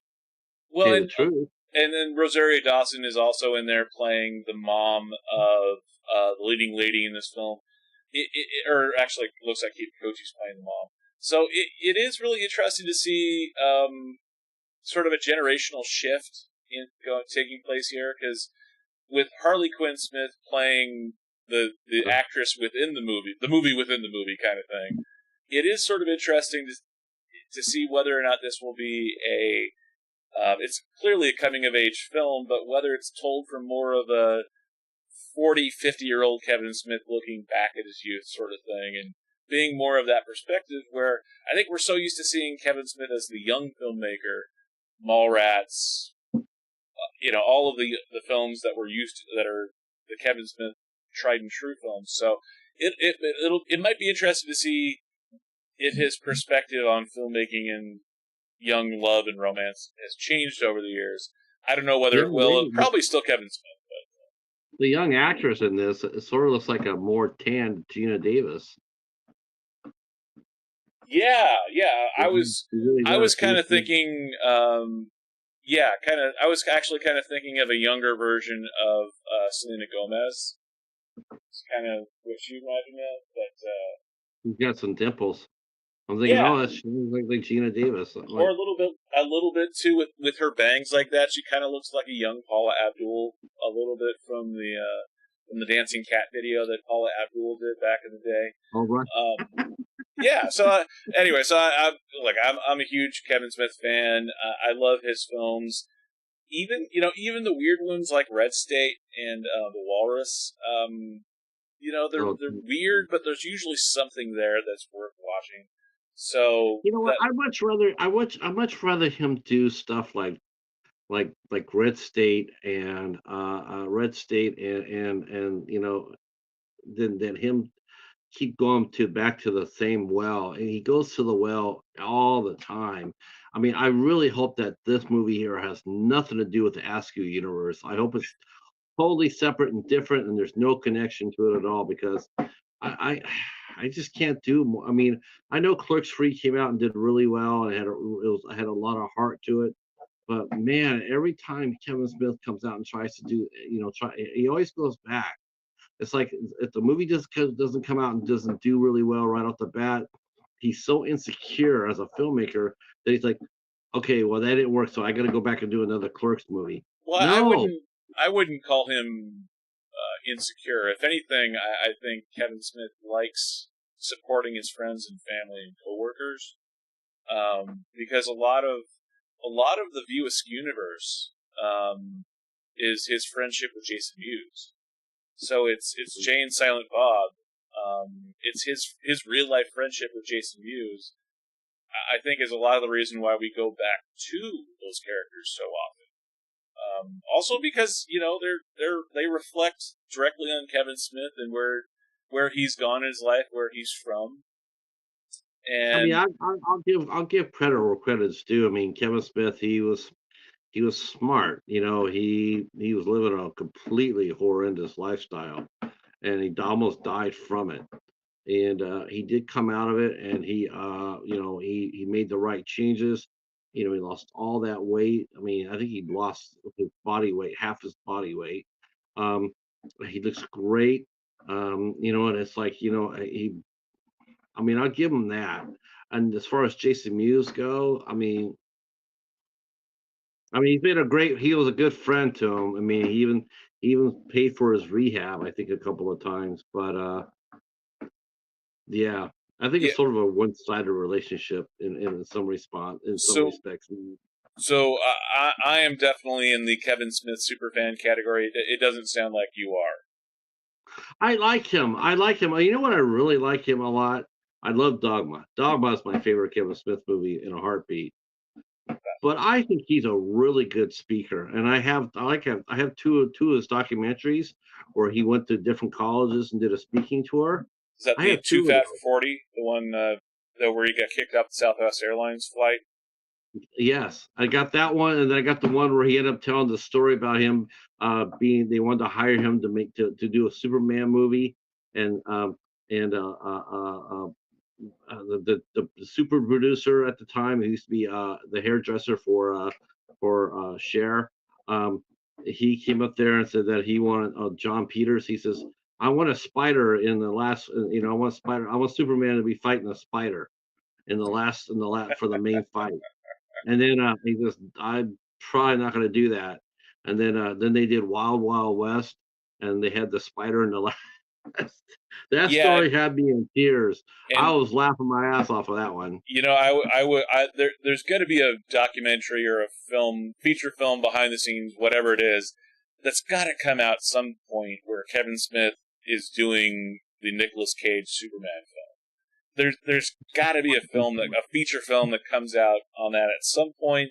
I know we see interviews about it kind of around the edges. We see the Flash movie where they show the Nicolas Cage, but there's too many high-profile people from the film industry that were part of that project, and we've never gotten a definitive take on that film, Yeah, on that John experience. So Peters was I would love to see a film on that. So Hollywood, if you're listening, ding. that's the winner.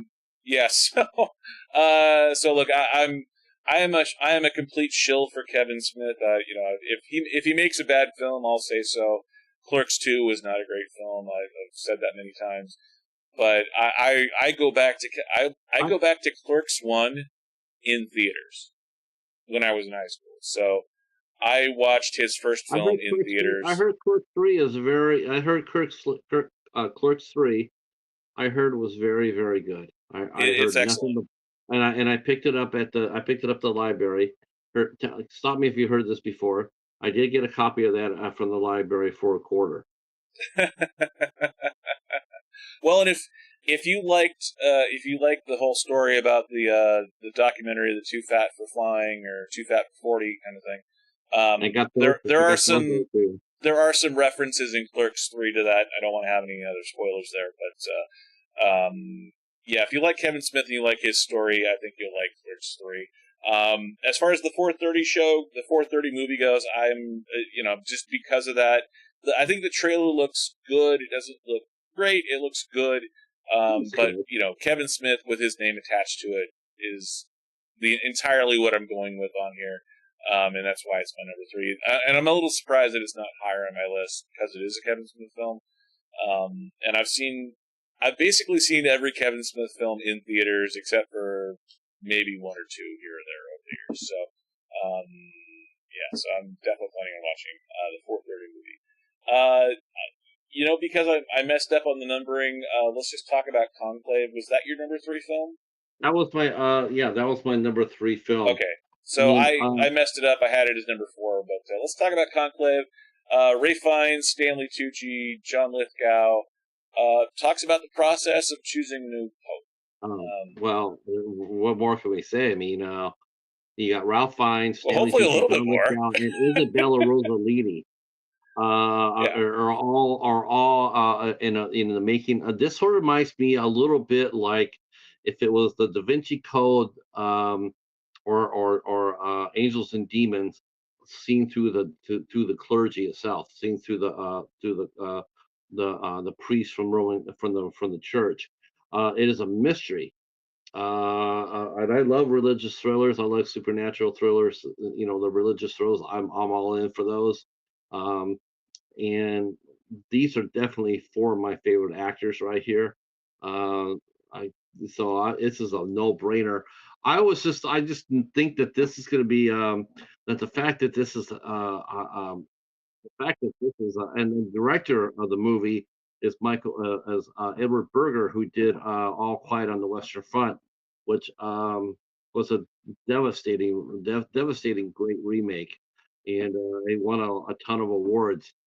I see the same thing for Conclave. If it strikes the public's eye, if it catches the public's fancy, I definitely think there has to be a good mystery in here. It can't be just slap hazard. It's got to be a really involved mystery, and it can't be one of those where the obvious bad guys there. Like there, here comes the acting pope. Oh, he's the bad guy. We don't need that. We need to be seriously surprised by who the bad guy is. As far as us, as far as trying to stop who's going to be Pope. Um, the cast, like I said, the cast is absolutely, it's going to be fantastic. The acting is going to be solid. It's going to be great. I shouldn't say solid. I should say great. Ralph Fiennes, of course, he did really, really well last year with the Gourmet movie. He came in there and Oh, just, yeah. yes, I Menu. mean he was fantastic. The Menu, he was fantastic in that. It's like wow, that's cool as hell. Um, and of course, Stanley Tucci, he I can't. There's so many movies that he's in that's great. I was just hooked by the cast. I like the fact. I like the idea of a priest out there solving a mystery. I think that's just to me. There's something intriguing about that. I'm not a Catholic per se, but I'm very curious to see how they go about catching whoever's doing this and how they're going to resolve it Yeah, and without guns or violence. and it's not fair to this film, but when I saw the trailer for this film, I couldn't not think of Angels and Demons. And that wasn't an awful film, but for being related to the Da Vinci Code, but it's a sequel prequel, so it's Yeah, supposed to take place before the Da Vinci Code, and Tom Hanks has a weird haircut, and for whatever reason, there's a nuclear explosion over Vatican City with Obi-Wan Kenobi parachuting in at the end when they're choosing a pope. Like, what? yeah, Even that sentence of me doing a spoiler recap of a film that came out 15 years ago, it's one of those where you see the film and you're like, for being based off a real life practice that one of the biggest churches in the world practices when choosing a new leader. That process should be fascinating and interesting in and of itself. We don't need a nuclear explosion with a parachuting Jedi to keep it interesting. I know people And were, but though I have to say though that movie was exciting as hell. I remember seeing was it it with my though? wife. I remember seeing it. I've seen it with my wife, and they're chasing around the bomb to find the bomb, and the scene where the one person is thrown inside the water, and they're drowning, and Tom Hanks is like, help me," is Robert Langdon screaming to help, and he's pinned underneath the water, and then they pull back on the shot, and you see all these people come over there, lift it up, and save the man's life. I got freaking chills down my spine. I'm going like, that is amazing an amazing film, a scene in a film that could have been a little bit better. Definitely could have been better. But that scene though is one of the best scenes. That's what I remember mostly about that movie was that scene where they saved the man's life in the because he was trapped. He was booby trapped. And yeah, it showed it showed that you could do religious thrillers. And both in the Da Vinci Code and Angels and Demons, you can do a good religious thriller with good action and intriguing characters and not be called religious. So let's talk about Conclave, about this film, because obviously both you and I are influenced by the Dan Brown films, the Da Vinci Code films, specifically Angels and Demons. How does that inform how you look at this film, Conclave, and what you're expecting from it? I'm expecting a cerebral film. It's going to be. It's not going to be. It's not going to be like the Da Vinci Code or Angels and Demons in terms of running around and jumping out, and jumping in the planes and running through the cities. I think it's going to be more cerebral. I think they're going to be. It's a thinking man's mystery, and I think that's what we're going to see here. We're going to see like who had means, who had opportunity, who had motive to sabotage the process. And I think that is really what's going to be. That's really what's going to be here for this film, and that might be the reason why and it might be the reason why it's going to be probably a lower budget film per se, because of the fact they're not going to really. I don't think they're going to really depend on special effects or big explosions or anything else like that. I think it's going to be. I think it's going to be set in a small area, and there's going to be and it's going to be more of a thinking man's a movie. And Yeah, I'm all in for that. I want to see that more than I want to see people running up and down. I mean I know that I know that people will say, well, I want to see action. Well, you will, but you're going to see action coming from here, not necessarily from here. well, and different things come out in different films. This film looks more like you mentioned, it's like a thinking man's film. This looks more like an internal monologue type of thing where we're not going to get a fist fight in the bridge of a spaceship in this film. This is a film about choosing the next pope. This is clearly they spent the money to go shoot on location. I don't know whether they shot in Vatican City or not, but the locations that they shot on for this film are beautiful.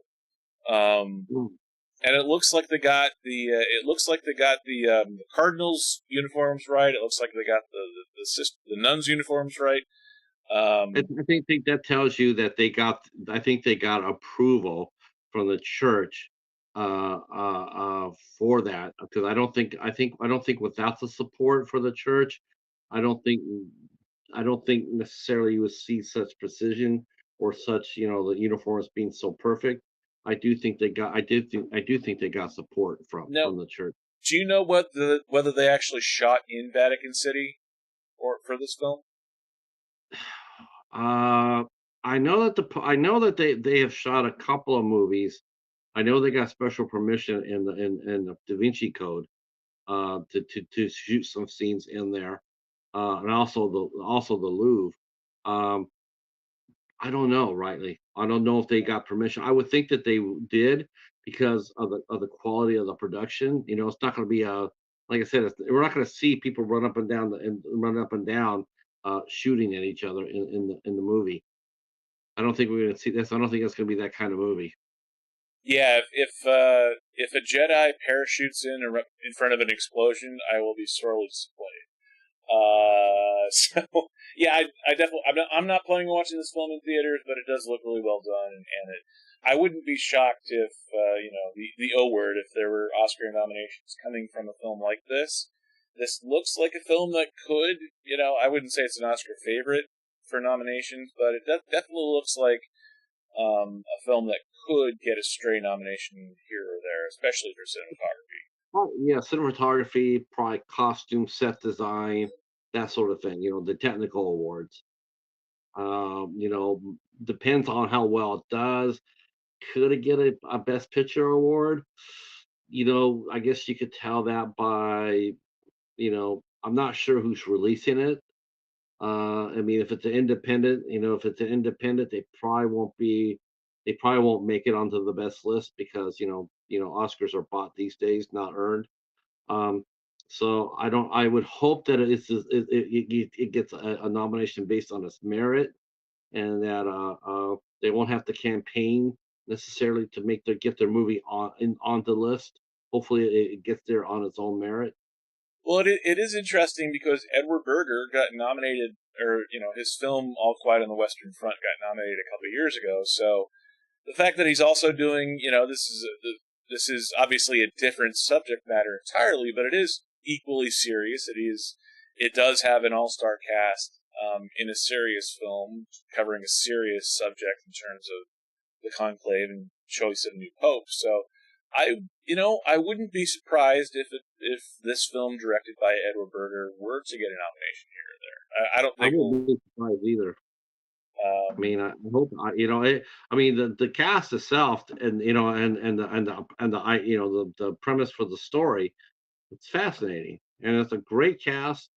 And it's like it's still you still look at some of the older actors, and you still see that they still haven't lost anything. They're still just as good as they ever been. I mean, it's not filled with a lot of young stars up and coming. Like, we could have made this into an action thriller with a brand. They didn't go that route. The same thing with Da Vinci Code. They didn't do that either. They made Robert Langdon an academic. There's not going to be any daring do Channing Tatum or Ryan Reynolds. It's going to be, so like I said, it's a thinking man's mystery. Yeah, they're definitely going with the old guys here, and if Stanley Tucci is the young character, there's definitely an older cast, a legacy cast, if you will. But so it looks like a talented cast. It looks like a quality bit of filmmaking. So it'll be interesting to see how well it does when it comes out. My number 2 film, we're kind of jumping around a little bit because I messed up on the numbering. My number 2 film is a Netflix film. It is about basketball on a Native American reservation. It looks a lot like oh god, I'm brain farting. Gene Hackman back in the mid '80s. Hoosiers. Yeah, it looks like Hoosiers, but set on an Indian reservation. I've never heard of any of these actors before, and that, I think, is a good thing in this case. It looks like they just went with good casting, the right actor for the right role. It looks like a very simple, like it should have been made by Disney, but thankfully it wasn't. It was made by Netflix. So the fact that it's not over-the-top, syrupy, sweet kind of thing, while still telling a good story based on an actual real-life story. Now, how accurate this is going to be to whatever the real-life story was, I don't know. I do love, though, the small-town poor kids playing basketball. Can they rally? Can they grow? Can they come together? Can they tell a good story? Can they overcome some of their parts and play res ball? That's fascinating to me. And the thing is, basketball is very, very. It actually might be the most popular sport on reservations across the country. There are college teams that go out there and they play. I mean, they play basketball. They play against bigger schools and whatnot. It's a very popular sport. And it's one of the few sports that you really don't need. Baseball, you need, really expensive gear. Hockey, you need expensive gear. And I love all sports, but basketball's one that, there's a reason why it's one of the most popular sports at the Olympics right now. And there's a reason why, even though the U.S. started basketball and dominates basketball, there's a reason why the U.S. has had a hard time winning the gold medal at the Olympics the last couple of years. The last couple Olympics is because a lot more people are playing basketball worldwide, and you don't need a lot of money to do it. You just need a ball and some shoes. So, because of that, I've always loved basketball. I love the rhythm and the flow of the runs that teams go on in basketball, the storytelling capabilities of following individual players, of overcoming. There's just something that is very true to the nature of the game of basketball, and the fact that we're getting a non-preachy story about Native Americans on the reservation and rallying, and we're getting a female coach of a men's or of a boys basketball team. I find a lot of this very fascinating, and the beauty shots that they got shooting on location. Clearly, that that New Mexico skyline of showing that beautiful butte that was not a CGI butte. Right. So everything about this, it just makes me want to see this. It's from writer-director Sidney Freeland.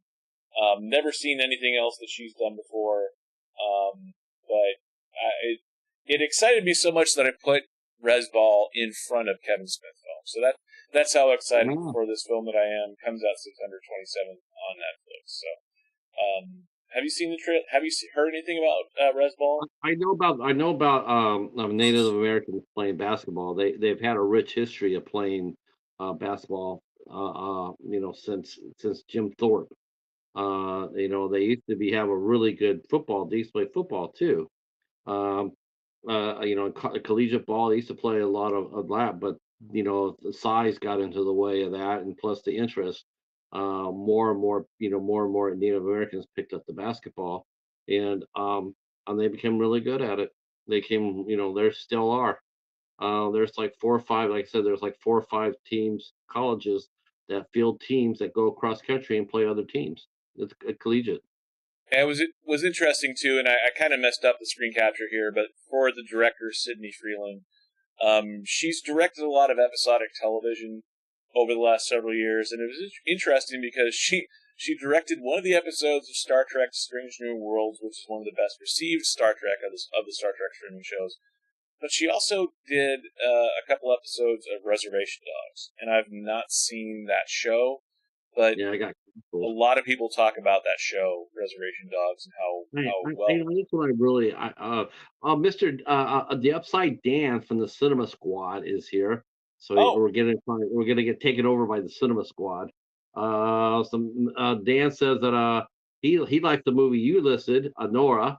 Says Anora, I'm really excited for, and I told him that Anora made the list. And then I asked him what his biggest indie film coming up, and he says The Substance, which is one I picked. And then he mentioned Terrifier 3. And Dan, thank you for joining us. I apologize. I had a chat box open, but the chat box crashed as I was trying to scroll through it. So I apologize for not getting to your comment. Thank you for leaving the comment. And for anyone who's not seen Dan's channel, go check out the Upside Dan. He does 4DX reviews, and I love watching his 4DX reviews to find out whether it's worth the extra $3-4 to go see a 4DX showing of.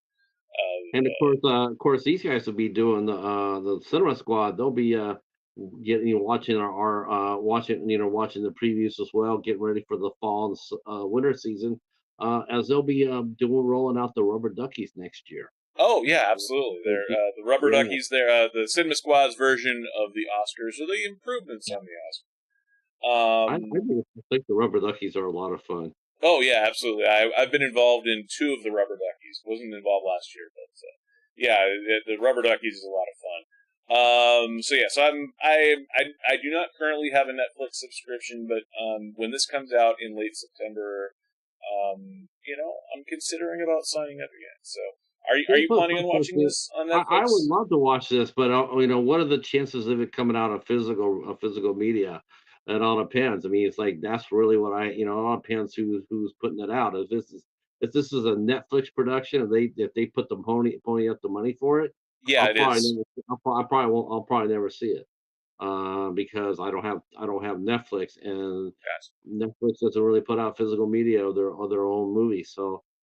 My chances are only if someone actually bootlegs it, and that's what I really hate about Netflix, because they have a lot of quality movies, and I love to see them, but they don't release them. So, and to be fair, I know Netflix does release some of their movies in theaters for like a week or two. I don't know if they're going to do that for this film in this case. My instinct says that they probably won't, because it feels like something that's going to come straight to Netflix, because it's not it's not basketball season. It's coming out September 27th, so that's not near the NBA Finals or the NCAA tournament. So there's really no timing issue in terms of this film. It kind of feels like they just kind of found a release date for it. So it's too bad it couldn't come out. Honestly, it's too bad that couldn't have come out like in October. When collegiate, because the collegiate season starts end of October, beginning of November, and it Yeah. would have been really nice to have this movie put into play during that season. Yeah, that October 31st midnight at midnight on October 31st. Most of the teams do their midnight basketball. Midnight Madness. Would have been fascinating to see there. So that was my number 2 film. Your number 2 My is number two is it's one that I the thought room. about including, and it looks like a really interesting two-hander with Julianne Moore and Tilda Swinton. Tell me about The Room Next Door. I can't wait for this. I mean, this is like the king of independence, foreign independence. Pedro Almodovar, who has more great movies. He's sort of like he's like Spain's Woody Allen. He comes up with some fascinating movies. He's the one that discovered Penelope Cruz and helped her make her into a superstar. And now we got Tilda Swinton and Julianne Moore. Um, I mean, come on, two absolutely powerhouses. Um, Well, like for and I example, can't. I have his recent filmography up here. He did Parallel Mothers, which was one of the Oscar-nominated films from a year or two ago. So. He's just got a lot of great films, and like I said, really probably more, just as much as good as his films are, is the fact he finds the talented actors to play in them. So this is the first time he's worked with both either Julianne Moore or Tilda Swinton, and basically uh, it's what's going on is Julianne Moore and Tilda Swinton are friends, but when Tilda Swinton's daughter starts having, the mother and the daughter start having conflicts, Julianne Moore's character gets involved in it. So she's lived next door, so she becomes part of the daughter and mother dynamic, even though she wasn't necessarily asked to be into that. And so we see the fallout about that. And I do think it's going to be very, very cool. Um, Now they've been playing the story elements in the trailers at least pretty close to the vest. When I watched the trailer for The Room Next Door, to me it looked like Tilda Swinton's character was dying, and that Julianne Moore's character was helping her deal with impending death and going through that transition of death. Was that part of the story, or was I I didn't get that misremembering? part.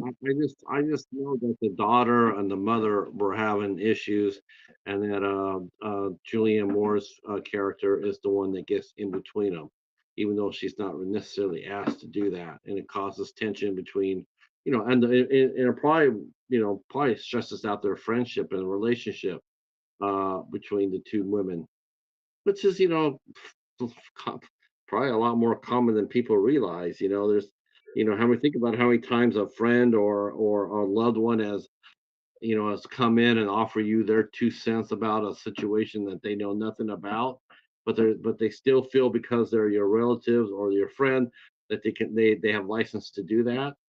I'm speaking from experience with that. Because I went through a lot of that when my wife was sick. I got a lot of advice and I got a lot of words of wisdom and I got all that, here's what you should do, or and it's like it's stressful. Stressful. Solicited and unsolicited piece of advice. Right. The log line from IMDb says Julianne Moore and Tilda Swinton were close friends in the past. They worked together at the same magazine, but after years of being out of touch, they were um, brought together in a strange situation. Um, yeah, so the exact story being told here, I think is they're playing it a little close to the vest, I think, which is probably a good thing. Two really talented actresses being directed by a talented director. It's probably good that we don't know the exact And scenario. this is probably of all the movies that on my list, this is probably the one movie more than any other that I see award season that will be all over it, and that is for Oscar buzz. it'll probably be this movie here. Yeah, and I wonder too, because when I was watching the trailer, it kind of it looked like the trailer was hinting at a past romantic relationship between the two of them. So whether that's there or not, or whether that influences Oscar voting, I'm not sure. But two really, really, really talented actresses. So yeah, definitely looking forward to this one. Didn't quite make it on my list, and I'm not quite sure why, but I love a good two-hander, and the fact that they're shooting in New York and they have clearly this is a world that involves a whole lot of money, and they have views of Central Park from their rooms, from the rooms next door. I find fascinating. That world of wealth is always interesting. Moving up to your number one, and this is, or actually no, moving up to my number two. This is the one that you mentioned a little bit earlier. It was on your honorable mentions. It's my number one film. This is His Three Daughters. This is Carrie Coon. This is Elizabeth Olsen, and this is Natasha Leone as three adult daughters of a dying man who come together in his final days to try and patch up old wounds. It looks like, I would say two-hander, like The Room Next Door looks like a really good two-hander. This looks like a really good three-hander as we explore a dysfunctional, alcoholic, relationships between three women that look like they look like they haven't been sisters, actively relatives in a very long time, and they're just trying to get through this situation with their dad. I'm a huge fan of all three actresses. I think Carrie Coon was really good in the Ghostbusters Afterlife couple films. Obviously, Elizabeth Olsen has done great work on the big screen and in streaming shows.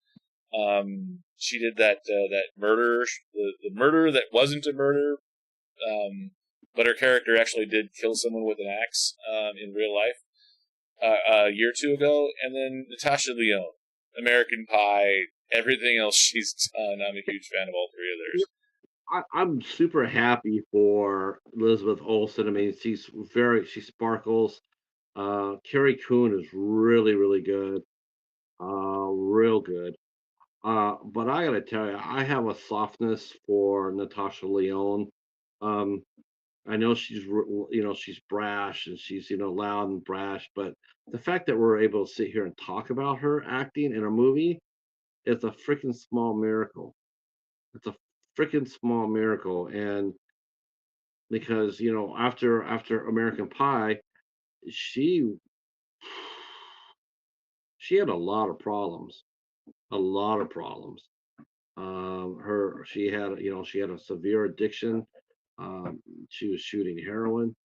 I mean, she almost died. I mean, her self-destructive ways. I mean, and the fact that she was able to overcome that and get help and to put her life on track. I mean, just her life, just doing that in itself is a win. But then to be able to come back and do great acting, and doing it sober, I'm so happy to see her. I mean, I am. I think she's a fascinating person. I mean, someone I would love to talk with. I mean, if I could get an hour with Natasha, of all three of those actresses, I would love to talk to Natasha first. That is an interesting. Yeah, which one you'd want to talk to first? Yeah, I think Natasha Leone would be probably the most fascinating of the three, overtly at least, in terms of the life that she's lived. And yeah, to see the comeback she's been able to do, in my mind, when we're talking about actors that have overcome addiction, she was never as high profile as him, but Robert Downey Jr. is the only other actor that I can think of that addiction completely derailed his career, and then he's able to get that under control and make a major comeback and become the Robert Downey Jr. we know today. Natasha Leone, on a smaller scale, kind of has done the same thing. Another favorite actor of ours, I'm sure he's one of yours too, which I had no idea until I read about this, like had a severe substance abuse. I mean, severe. and got addicted to crack cocaine? Dennis Quaid. Blew me away when I heard that. Blew me away. I was like, no way. You sure it was I was, Dennis Quaid? I mean, Randy yeah. Quaid just had it pretty well documented. No, it was Dennis. It was Dennis. It was like, man, when because you started seeing him doing some movies, he was still trying to work through it, and then you noticed how he went from being healthy looking. Some of his movies, he looks thin as a rail, like he's bone thin, and he looks, his face looks haggard and everything else. You're sitting there looking at him going like, is he sick? Is he sick?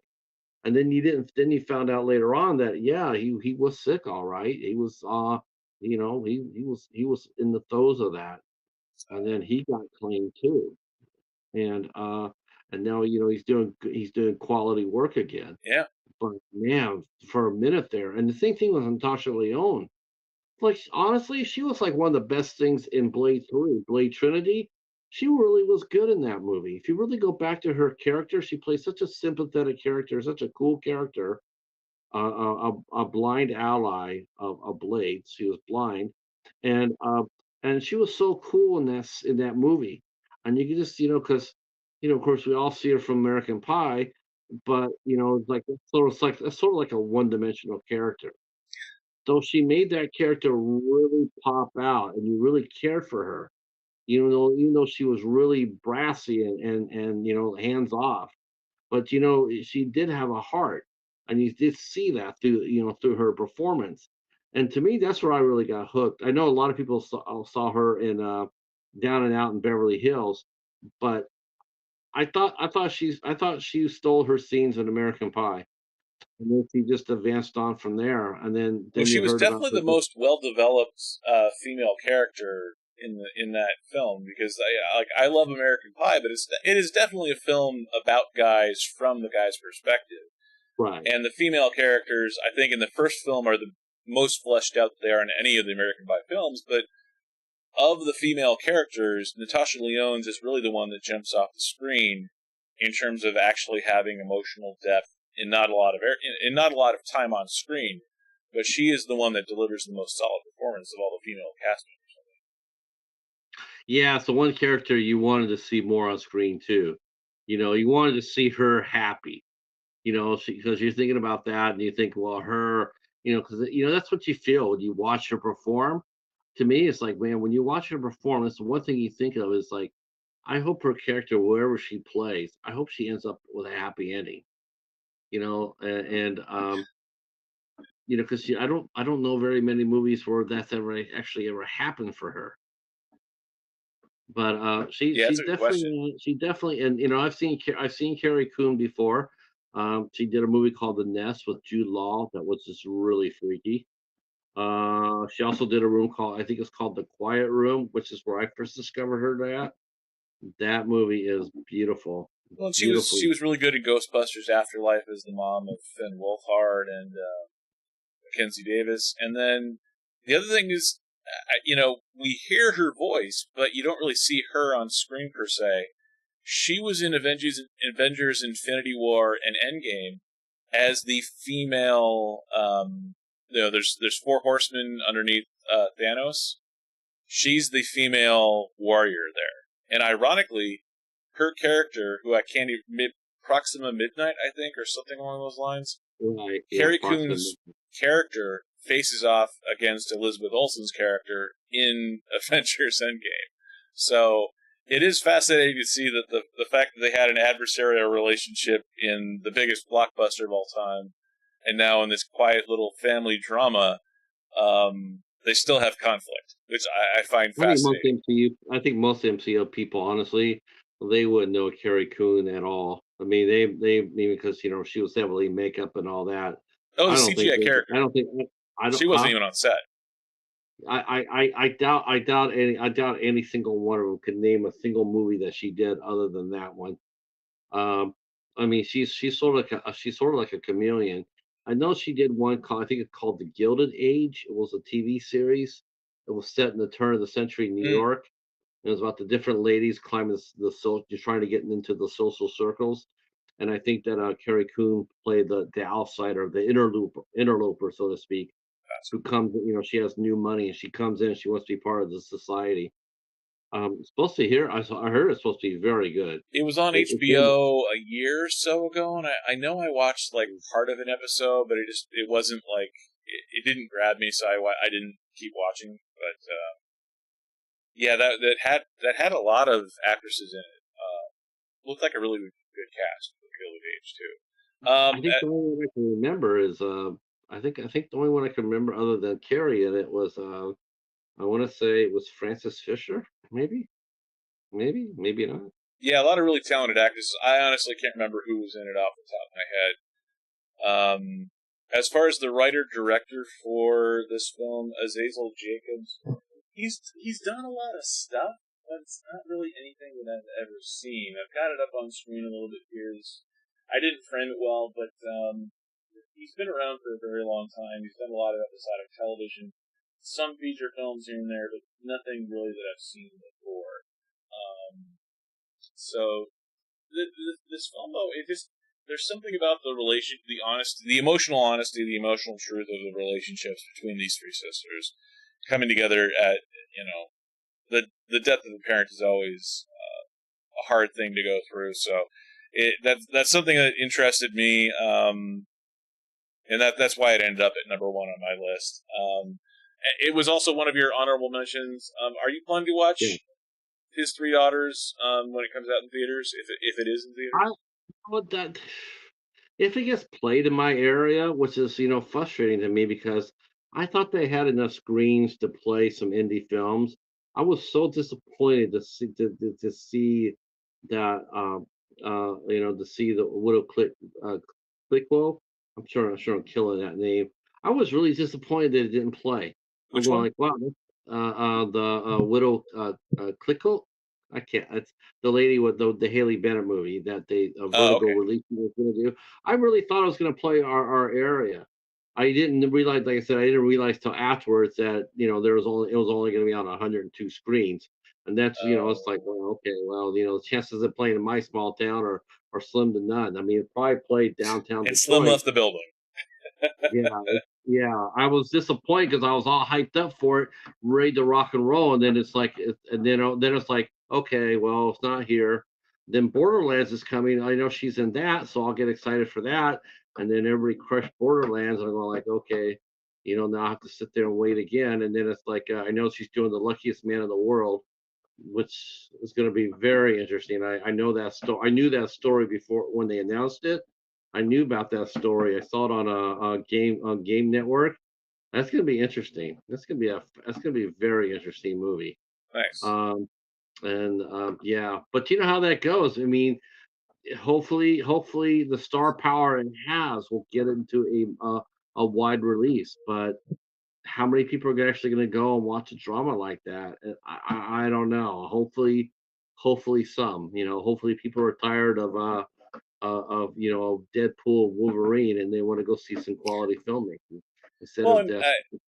to me, this is one that I think, if it was done right and it was done with a low budget, any kind of success it has at the box office, hopefully will be looked at as making money. That's my hope for this film. As for your number one, which is also my number 7, so we'll go with your number 1, Heretic. And Heretic is, it's... Listen, you hear that noise right now? That's Dan falling off his chair right now. That I picked an A24 film as my number 1 movie. Dan just fell off his chair right now. What? Yeah, I picked Heretic as my number 1. Come on. I mean, I was shocked that you didn't either. I was shocked. I was like, oh yeah, we're gonna have the same number 1 again. Well, so the premise for this film, it's Hugh. The idea is it's 2 missionaries going to a guy's house, and it's Hugh Grant. It's distinguished English gentleman Hugh Grant. It's 4 weddings and a funeral. He invites them inside, and good Lord, this guy is a psycho. seeing the trailers for this, it is interesting. The Wikipedia page does state that it is Mormon missionaries. I don't know whether it is or it isn't, but if you look at the outfits that the girls are wearing in this film, it is the white shirts with the black name tags. So that is my guess, although we don't know for sure. As far as horror films go, the two girls in this film we've seen before. Chloe East, though, is the one that sticks out in my mind. She's the one that doesn't have glasses on. Chloe East was the Shiksa goddess. She was the non-Jewish girlfriend for in the Fabelmans for the Steven Spielberg character. So she was the she was the one that had the giant cross in her bedroom in the Fabelmans. That was Chloe East. So to see her in another role, a smaller film, I find fascinating. Sophie Thatcher's done a bunch of other stuff too, but yeah, burying the lead a little bit here. Hugh, my gosh, he I mean, he looks seriously. creepy. Look at him. It's Hugh Grant, and yet he's playing evil. My God, and he looks creepy as hell. He looks creepy as hell in this. He didn't even look as creepy in his mugshot. His real life mugshot for 20 years ago. I cannot wait for this. This is probably the only A24 film truly that I have actually been looking forward to. I can't say that about the other ones. The other ones I just stumbled across, but this movie here, just the fact that got him to do this role, because it's he's a leading man. We're talking about Tom Hanks earlier. He and the cast in Conclave, they're, I don't want to say this with any disrespect, but they're in the twilight. They're heading into the twilight of their career, and it's like, could Hugh Grant open a movie today? A romantic comedy. Could he open it? No, not like he could 20 years ago. No, not like that. But he has had a little bit of a renaissance, a Hugh Grant renaissance, if you will. He's done a lot of the films with Madonna's ex-husband, Hugh Ritchie, or Guy Ritchie. He did The Gentleman, yeah, which was a very fun film. Yeah, he's done 3 or 4 films with him in the last couple of years that have been really good, and he's also done smaller roles in bigger films that you're like, oh, I didn't know Hugh Grant was in this film. Yeah. See, whereas before it was the Hugh Grant opening the film. Yeah. Like he's the main star. He's the big star. It's 2 weeks notice. It's Notting Hill. It's like 4 weddings and a funeral. That sort of thing. But now here he is. Now he's no longer there for those kind of roles. Now he's pushing his limits. He's stepping out of his comfort zone. He's like, okay, how if I do something that nobody would ever expect me to do? And then you see him do a religious horror film, a thriller like this. I'm there for it. I'm so there. I can't wait to see it. Now, the one thing that kind of dropped this film on my list a little bit. That's why I have it at number 7 as opposed to your number 1. The one thing that drops it on my list is the whole, and you see it in the trailer, you see it, and I've kind of got it on a loop here, but how the renovation that he did to his house. I don't know if I can suspend disbelief that he could build all of that death trap by himself in a small cottage off in the middle of the woods like he is. I don't know if I buy that he has the home construction, home renovation skills to do that kind of a literal death trap for people. Yeah, you got the clove hitch killer. You got the clove hitch killer. You look at him. He did that. He was. So this extends with the map that we see, or with the 3D model kind of thing that. Mm-hmm. Well, look at John Kramer. Look at Jigsaw. Look at all the traps that he built, and he was sick. Yeah, but It's he was not. It's not. using like real locations as opposed to remodeling homes. Like there was carpentry involved with Hugh Grant's character Well, with this one. yeah, but that mean it's not past the realm of possibility when you start thinking about some other killers that have come up with some unique ways to kill people. And and it's not unheard of, and so I think the table has been set for you're going like, could he do something like that? Well, it's John Kramer, who was stage 4 cancer, can make a put a bear trap on some woman's head, you know, or put poison in where you have to put your hand through the poison in order to get the key out. Oh, I think Hugh Grant could go ahead and homemade some crazy devices, but I just want to see what the supernatural angle of this is. I don't know. I don't think this is going to be just a straight out thriller. I think there's going to be some elements into this. I do. I think there's going to be some. There's going to be a little bit of some religious horror involved in this. That is fascinating too. That is a recurring theme with your list. The religious, the dogma, the themes of it, the conclave, and Oh, I love it. I'm a. It's so funny. I tell you what's really funny, Brian, and if you really pay attention to a lot of these channels that we talk about, some of the horror channel, there's so many people in the horror community. They can handle a slasher movie. They can handle a slasher movie, but they can't handle the supernatural shit. They get heebie-jeebies over it. It's fun. It's funny. It's fascinating to me. Oh, it's true. Oh, it's true. They'll sit there and talk about Ghostface and Jason and Michael, or even though Michael is a supernatural entity, but they can talk about that. And but then you start talking about supernatural elements, and also they just get the heebie-jeebies about them. It's fascinating to me.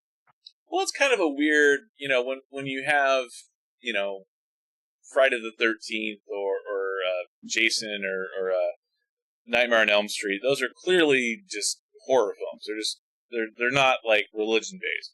I think anytime you bring in sort of a reality based or a faith based subject matter where it relies on people's faith to test how scared they are. I think that's a different category of film subject matter, so it hits people differently. I think so. To me, that's where the two kind of separate a little bit in my mind's eye, at least. I don't know. What do you think? Yeah, I just find, to me, I'm just so amused by that by how people react to it. It's like Yeah. it's I'm just to me, I think what makes it more interesting to me, religious horror, is the fact that whereas before you look at Jason and you look at Freddy and all that, they're stories. They're made of stories, and they're told. I think what really gets me with religious horror is the fact that a lot of that shit can happen when you fuck around with a Ouija board, or you fuck around with a spell book, or you fuck around making a pentagram without words in it. You are dancing on a lot of danger. I mean, you sitting out there grabbing a spell book, and you're sitting and trying to braze a spell, and you don't know what you're doing. We can actually reap a lot of damage. Now, whether you believe that or not is one thing, but I've seen it. I mean, that's why, to me, that's why I respect it, and I'm very cautious about it. Like when I see tarot cards, I can read your future. Go read somebody else's. I'm all right. I don't need you to read my future. Um, no, it creeps me out too. I mean, I'm aware of it, and I respect it. So, and I think what's really cool about this too is the fact that they chose Mormons. Honest to heaven, I have never seen two Mormon girls together doing missionary work.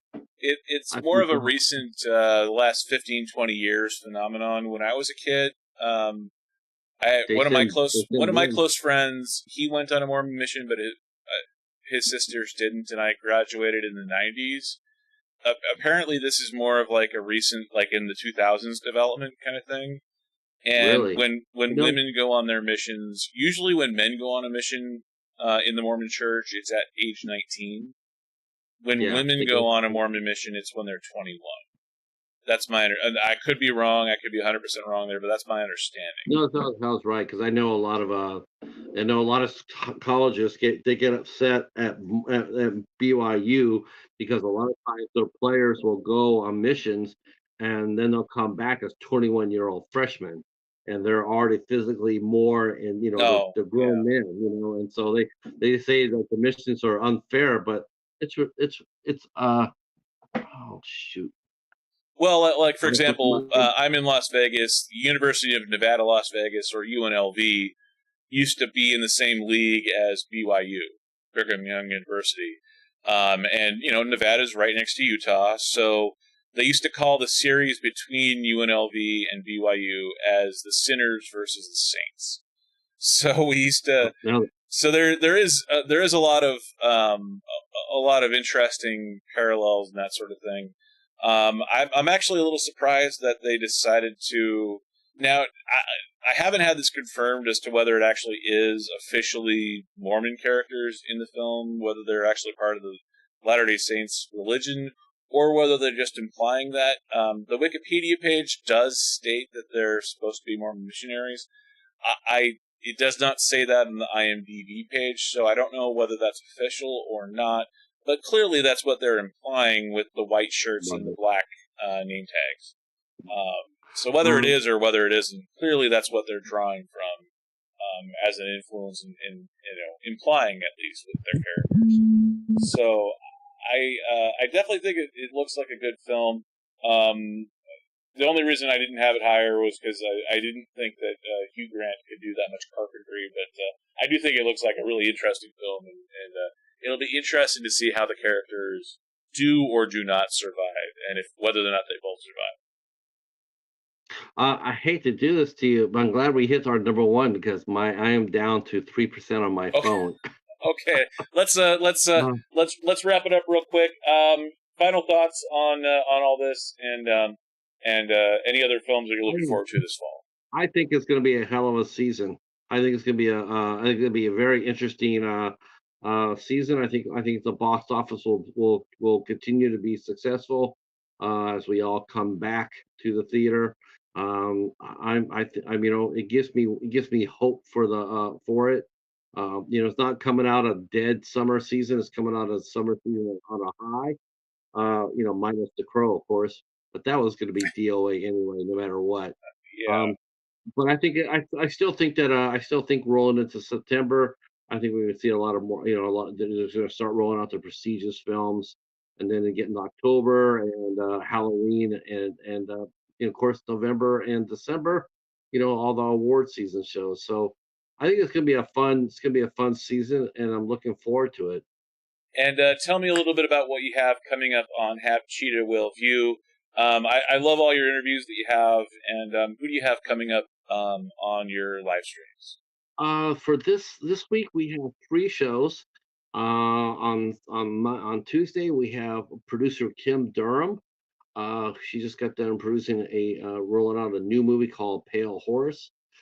That's coming out. It was directed by the late Perry Teo.